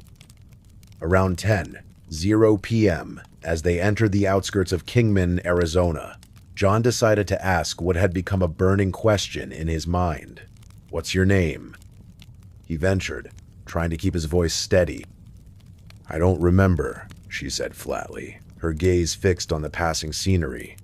For a moment, John thought he imagined it, but there was definitely something wrong with her response, or lack thereof. By now, the temperature inside the cab had dropped noticeably. Frost began forming on the windows despite the heater being on full blast. John's hands tightened on the steering wheel, sweat beading on his forehead despite the cold. The road ahead seemed darker, more oppressive, as though the very air itself conspired against them. At exactly 10:30 p.m., John heard a soft whisper coming from beside him. "Stop the car." Her voice was calm, but there was an authority behind it that brooked no argument. Obediently, he pulled over to the side of the road, his heart pounding wildly in his chest. When he turned to look at her, she was gone. Gono just out of the car, but completely vanished without a trace. The door hadn't opened. There were no footprints in the dirt nearby. Nothing. Just gone. John sat frozen for several minutes, the silence deafening. Finally, he mustered the courage to check the back seat, half expecting to find some explanation, any explanation. But there was nothing, no sign of struggle, no evidence of anyone ever having been there, except for a faint scent of lavender lingering in the air. Shaken to his core, John resumed his journey, his mind racing with questions. What had he picked up? And why did it feel like he'd crossed paths with something far beyond human comprehension? Hours later, just before dawn broke over the Illinois plains, John stopped at a diner in Springfield to grab coffee and clear his head. While sipping his drink, he struck up a conversation with the waitress, mentioning the strange encounter. To his surprise, her expression changed dramatically. "You mean the hitchhiker near Seligman?" she asked, her voice dropping to a whisper. "People say she's been seen for decades along that stretch of road. They call her the Phantom Hitchhiker. Some claim she's looking for closure after dying in a car accident years ago. Others think she's a warning sign to travelers who dare venture too far alone." John stared at her, his coffee cup trembling in his hand. He wanted to dismiss it as superstition, but deep down he knew better. Something about the encounter felt real, tangible, and terrifying. From that day forward, John avoided Route 66 whenever possible. But late at night, when sleep eluded him, he often found himself wondering, was she still out there, waiting for another unsuspecting driver to pick her up? Or had she moved on, leaving behind only stories and whispers of her existence? And so, the legend of the Phantom Hitchhiker lived on, haunting the lonely roads of America and reminding all who dared travel them that not everything is as it seems. Pause here for effect. The stars above twinkled mockingly as John finally reached his destination, the early morning light casting away the shadows of the night. Yet the memory of her lingered, a chilling reminder that some mysteries are best left unsolved. Slender Man stalks suburban neighborhoods. The quiet suburban neighborhood of Willow Creek was like any other in the United States, with its neatly trimmed lawns, children playing on the streets, and families enjoying their evenings under the soft glow of porch lights. But as the sun dipped below the horizon one autumn evening, casting long shadows across the landscape, an unsettling presence began to weave itself into the fabric of this peaceful community. It was around 7:45 p.m. when the first whispers of something strange reached the ears of residents. Emily Carter, a local mother who lived at 12 Maple Lane, had just finished helping her two young sons with their homework. She glanced out the window while tidying up the kitchen, her eyes scanning the familiar sight of her backyard. The air was crisp, carrying the scent of fallen leaves, and the faint rustling